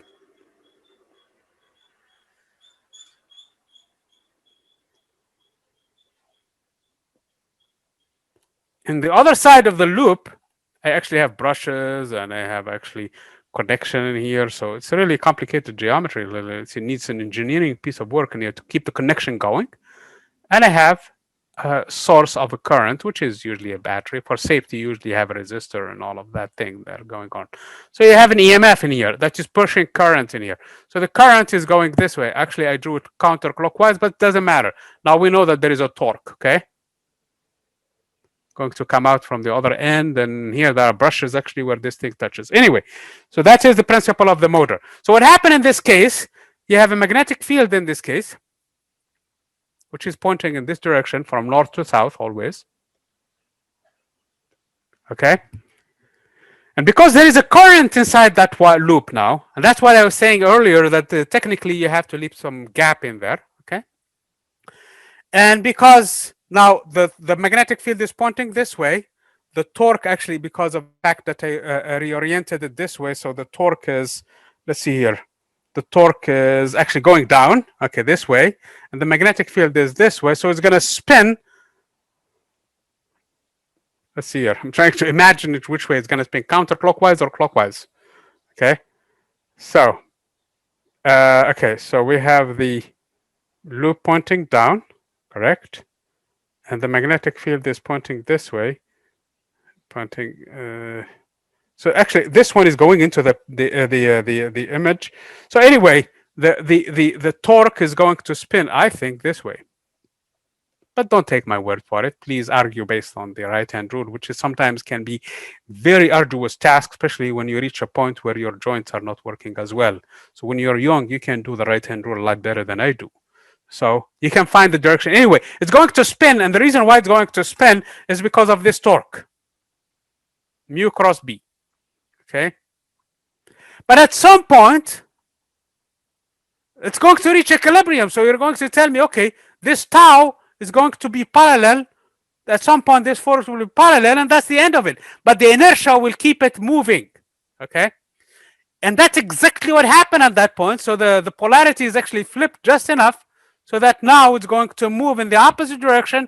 So it's going to force it to continue in this direction always. So in the opening in there, actually the picture in the book is a lot better than this picture, will give you so that it's going to always, there is a gap between them. So during that gap, the polarity of the current will change and will keep it moving, okay? So that it's going to, what happened in here? What is going on?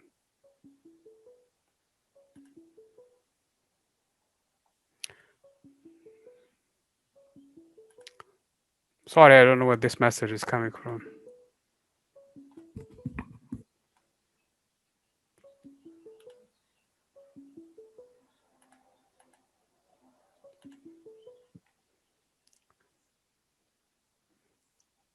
I don't know what this message is coming from. I don't know if you did you guys hear it, or is it just in my ear?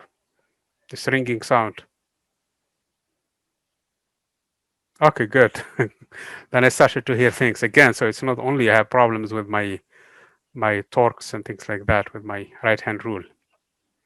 Anyway, so that is basically the principle of the motor in this case. So I think there is a very good discussion in the book on how the principle works. And this is part of one lab that we're going to be doing. As a matter of fact, in the past, what I used to do is I have a bunch of magnets that I take with me, and you build your own motor, and it would be a very nice thing if you guys can do it.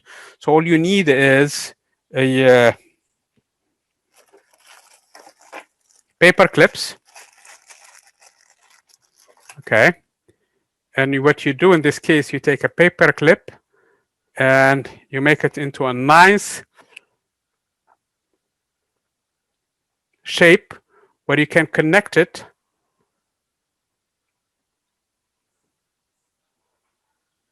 where you can connect a wire to it. This is the shape that you do it. And then you create a loop. So you need to go and get a gauge wire. High value like 16, 18 will do. 20 will do also. So thin enough.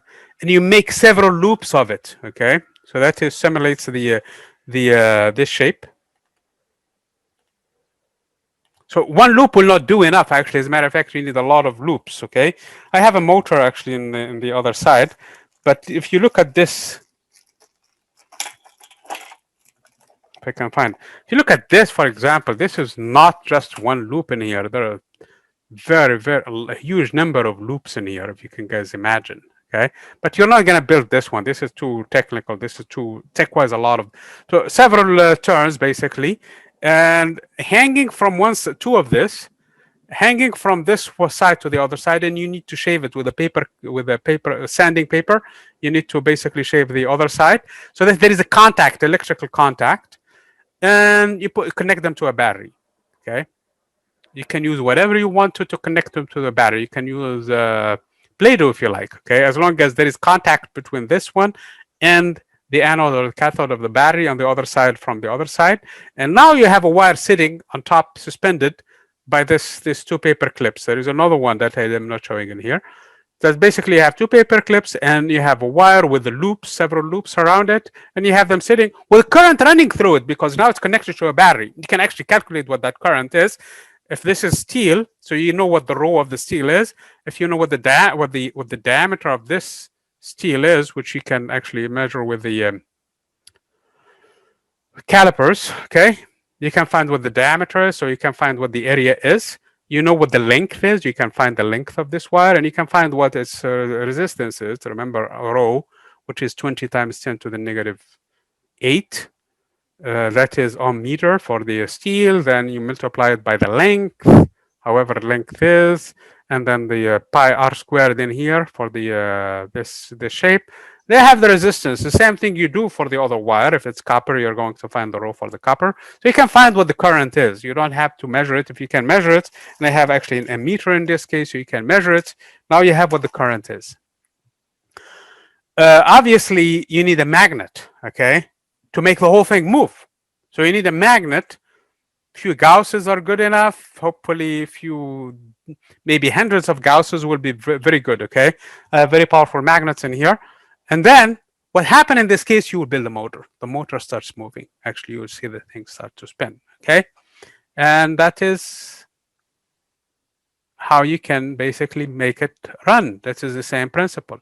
And this plays the role of the, and we did it in the past where competition was whoever has his motor running the longest basically gets extra points here and there. Unfortunately, we can't do such things nowadays because we don't meet and do this fun stuff. So that answers that question. And right now, any questions before we move on?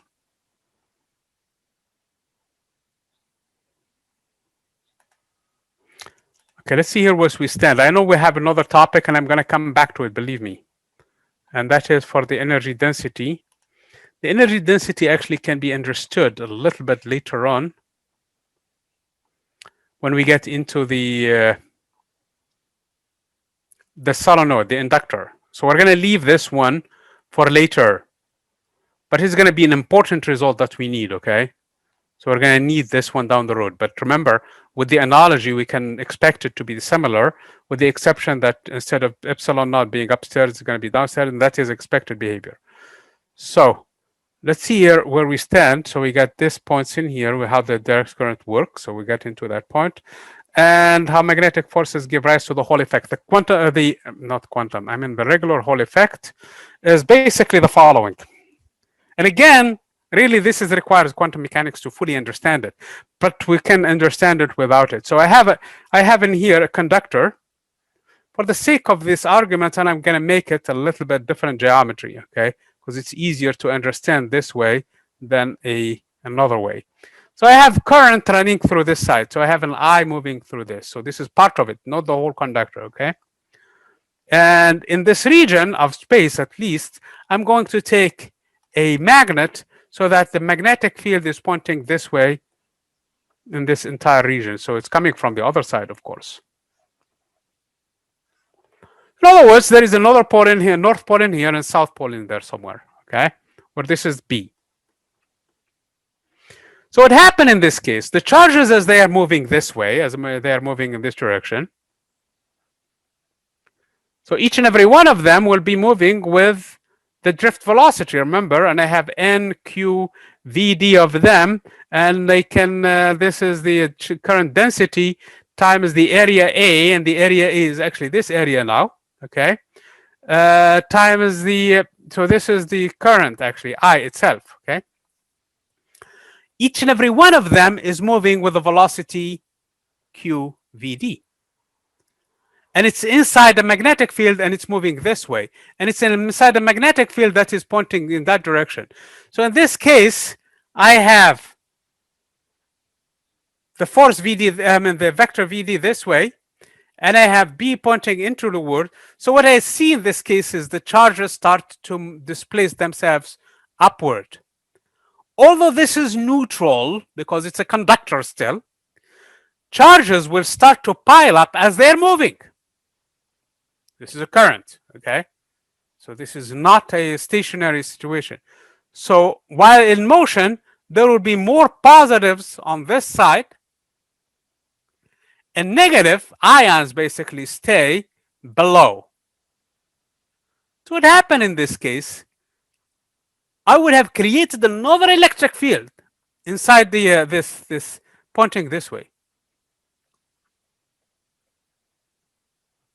So if this is the x direction, this is the y direction, this is the z direction, the electric field will be pointing in the negative z direction.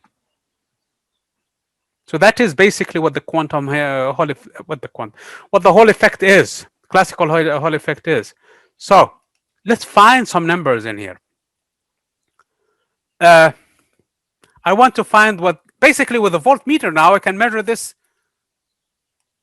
voltage, and if I know the voltage and if I know the distance from here to there, I know actually what this E is. So if I can measure what I is, as a matter of fact, I can measure what B is. So this device can be used to measuring the magnetic field actually too. Okay. So at this point, I have an electrostatic condition. I reached equilibrium. In other words, E must be equal to V D times B. So in other words, the current in this case that is created, the electric field that is created must be equal to minus, because remember, this is the electrostatic condition, Vd, so I'm taking it in magnitude, times B. Okay, so this is one expression that I have on one side. Also, I know that the current density, if you wish, that is in the x direction, is equal to I over A, and I over A is equal to NQVD. I use this expression in here to find what that. So the current density, J, which is I over A, okay? Remember, I can measure I with an ammeter, and I can measure A. This is just the area A. So the current density is easily measurable in this case. Is going to be N times Q times Q is usually the number of the charge of the electrons, unless I have some other effect that I'm trying to study in this case, times Vd, and Vd is simply equal to E over B in this case. Okay. So this expression can serve to measure B actually, or E if you like. Okay. So in this case, if you want to find the electric field induced by the Hall effect, is going to be simply equal to NQ. I'm sorry, NQ. The opposite. It's JB divided by NQ. Okay. Remember, N also can be measured using this. As a matter of fact, this is one of its applications, is to find the charge. Remember that charge, the carrier density, that is one way of actually finding it using this experiment. N is simply JB over EQ or QE. Okay. E, I can measure it in the laboratory. That's easy. Okay. Using a voltmeter in here, I can find what the V is, since I know what the distance is. So E is just this voltmeter divided by this distance, the height of this material. So I can find what this E is experimentally, no problem. I can find what J is, so it's easy. All I have to do is with an ammeter measure the actual current running through the device and divide it by this area, and I also have found that. Now B has to be nominal, or has to be also measured differently than this experiment, so we can find what B is, or calculate it if you wish. That's what we're going to do for the E over M experiment. We're going to calculate it. So we have B. Q, usually it's electrons. So that's 1.6 to the negative 19. So this actually can serve of finding the number of charge carriers for different materials. Once we have that standardized, once we know what N is, or at least for some standard materials, what they are, we can use this device actually to also measure the B. And there are some problems in the homework that actually takes this advantage of this one in here, using the Hall effect to measure the magnetic field. Now, mind you the following, which is very, very important. This is the realm of quantum mechanics, really. So this is a first order approximation. This is not going to be 100% accurate if you wish, but it's going to be give you very good results. Do you understand? So on this level, it's going to give you very good results. But if you're going to rely on this one for more accurate measurements, you really have to introduce quantum mechanics into the picture. Okay, and that's really the only word of caution that I have to give in this case. That this thing can be a little bit different in this case. Okay, so this is in a nutshell, chapter 27, basically. not in a nutshell, we went into detail about everything in it. So what we learned in this chapter, basically how the magnetic field affects a single charge in motion, which is the force Q times V crossed with B. We use that expression basically to find all kinds of interesting phenomenon. And using initially a compass, we can measure the magnetic field. Compass responds to magnetic field. So if you wish, imagine yourself moving with a compass all the time, and as you bring a magnet next to it, it's going to respond depending on where the magnetic field is, where the magnet is. Okay, so it's going to respond to a magnet. That gives me the direction. So those are give me the magnetic field lines. There's also an iron filing, and I actually did a picture earlier with it, with iron filings. That's also another way of visualizing the magnetic field. The calculations for the magnetic field, we're actually going to defer to chapter 28, next chapter. That is where we're going to actually calculate stuff with the magnetic. In other words, when we understand what causes magnetism, then when we're going to be able to calculate it. Okay, so those are some of the concepts that we dealt with at this point. Then we saw some applications for it, namely three major ones at this point: the cyclotron, the velocity selector, and mass spectrometer. Those are the applications that we saw in detail and how they work, actually, with the cyclotron being at least the first device that we used for accelerating elementary particles, okay? And the velocities that were reached there were actually significant velocities. Now, here is a word of caution. When you're doing all problems for the homework, you have to be very, very, very, very careful with the velocity. You'll be tempted to find velocities, let's say, for example, huge numbers. Always compare your velocity to the velocity of light, speed of light, okay? If the velocity that emerges from your calculations for proton, for example, which has a heavy mass, is usually it's going to be very, very small compared to the speed of light. So you're not going to worry about it. It's when you're dealing with electrons that the problem becomes an issue. And this will be addressed specifically in the lab for the ratio of E over M. When you calculate the velocity, make sure it's at least less than 10% the speed of light. If it's anywhere higher than that, this whole mechanics breaks down. Newton's laws will not work. You have to invoke relativity at that point. Okay, and I know you guys did not take relativity, which is physics 4D, but you cannot rely on the calculations in this. You know that there is something flawed. You have heard already that the speed of light is an upper limit. So if you happen to have speed that is, let's say, for example, 23% the speed of light, 17% the speed of light, and even if it's worse than that, let's say, for example, 50% the speed of light, you know there is something, you cannot rely on those results. Those results are not reliable in a sense that there is another physics at play that you need to invoke to continue with the problem. Worse than that, actually having a velocity more than the speed of light, which means that the whole problem needs to be thrown in the trash. It has to be trashed. There is no way, this thing can work. So we have to be very careful in the lab when we do it, that we are mindful of this situation, that the speeds that we're measuring for the electrons, because we're going to be dealing with the electrons. Electrons have very small masses. The mass of the electron is 9.1 times 10 to the negative 31 kilograms. So under small voltages, they can reach tremendous speeds.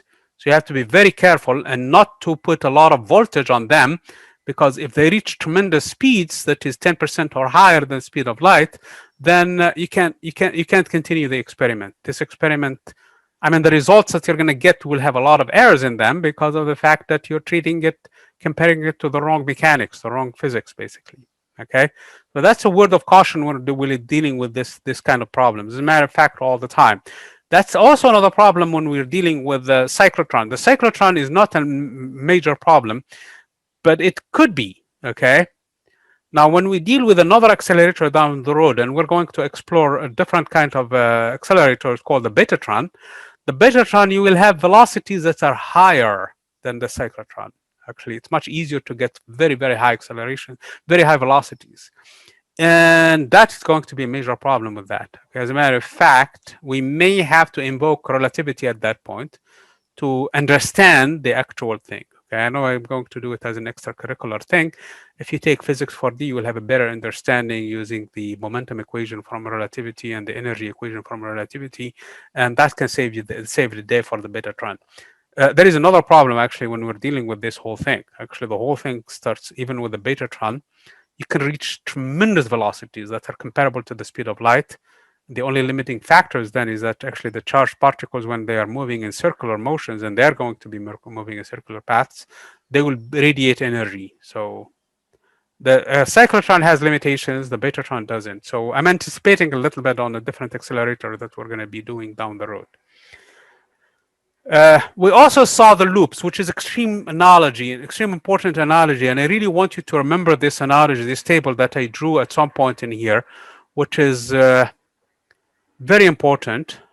Where is the table in here? Okay, because it gives me on one side the magnetic loop, the one that we saw, and we calculated torques. A lot of the homework problems will deal with torques, and actually I can almost guarantee you that you will have an exam question with torques in it. So exam 3 will have something where you're going to find the mu and crossing it with B at some point. So this is something that you're going to, so in addition to the fact that it's in the homework, this is something that is testable usually for the exam. You did already tau for the electrical dipole. Now we're doing it for the magnetic loop. The magnetic moment for the loop is defined as the current times A. Current is just the current in the loop times A.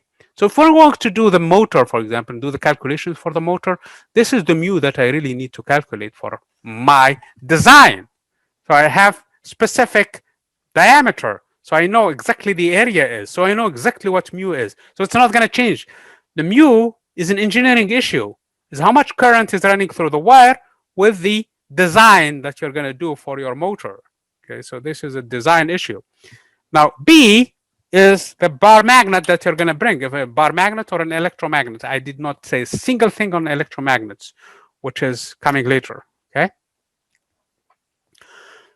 Similarly, when we were doing the electrical dipole, we talked about P equal to QD. So those are the two things. Then we came to the issue of the energy.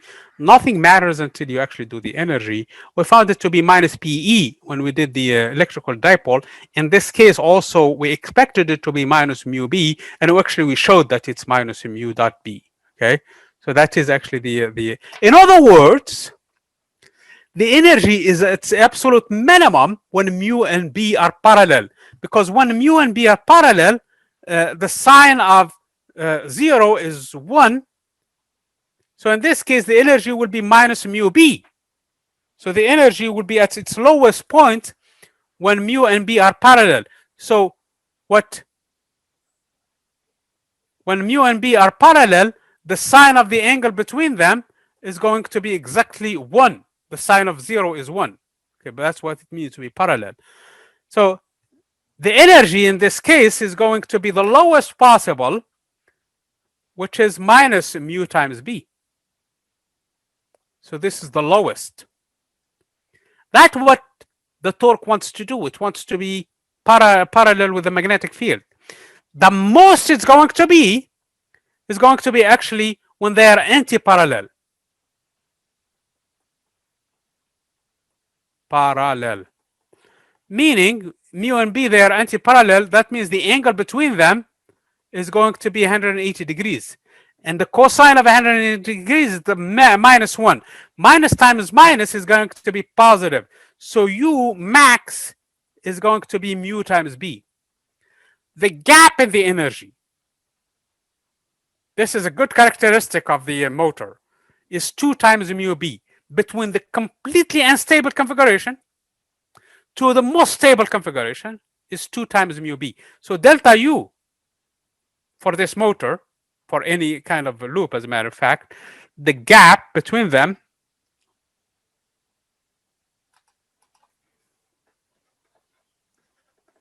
is going to simply be 2 mu B.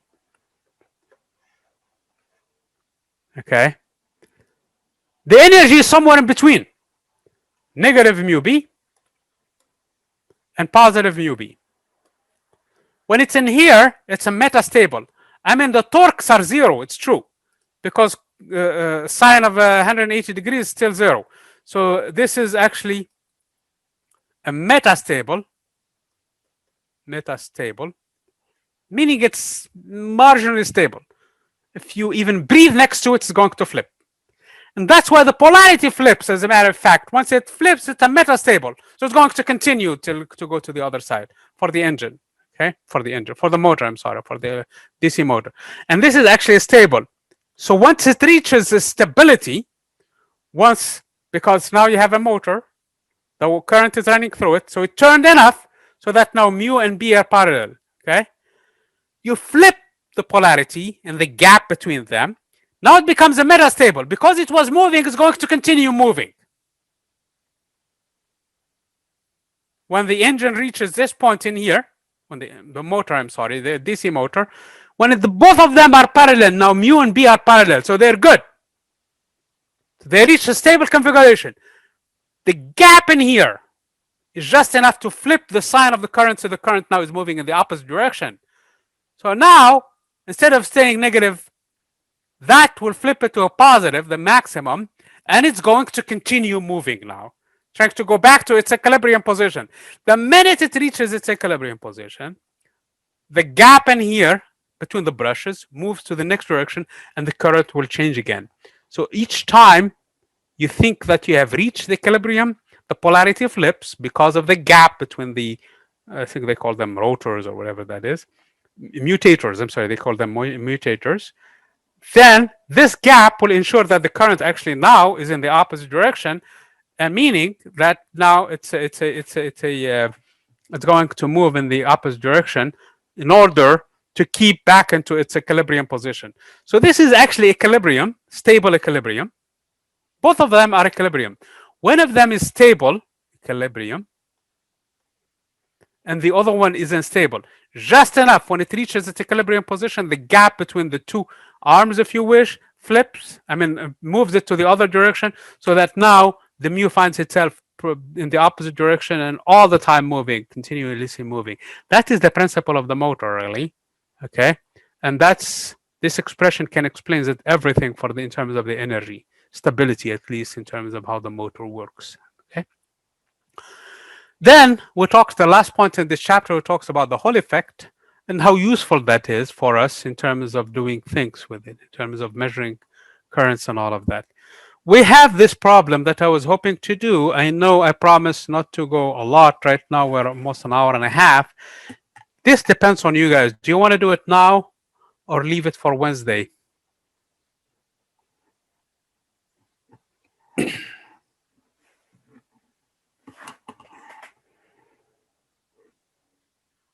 Come on, guys. This is okay, since a couple of you prefer it to be Wednesday, and I know we covered the entire chapter right now. So Wednesday, the first thing we're going to do is do this problem, which is problem 74, and then we're going to start chapter 28. And hopefully by then you will have the lab for, we have enough materials now to do 3 labs, okay? We're going to do the lab for the magnetic field. We're going to do the lab for the E over M, which is really part of the applications of the chapter 27, and the DC motor. So we have enough labs.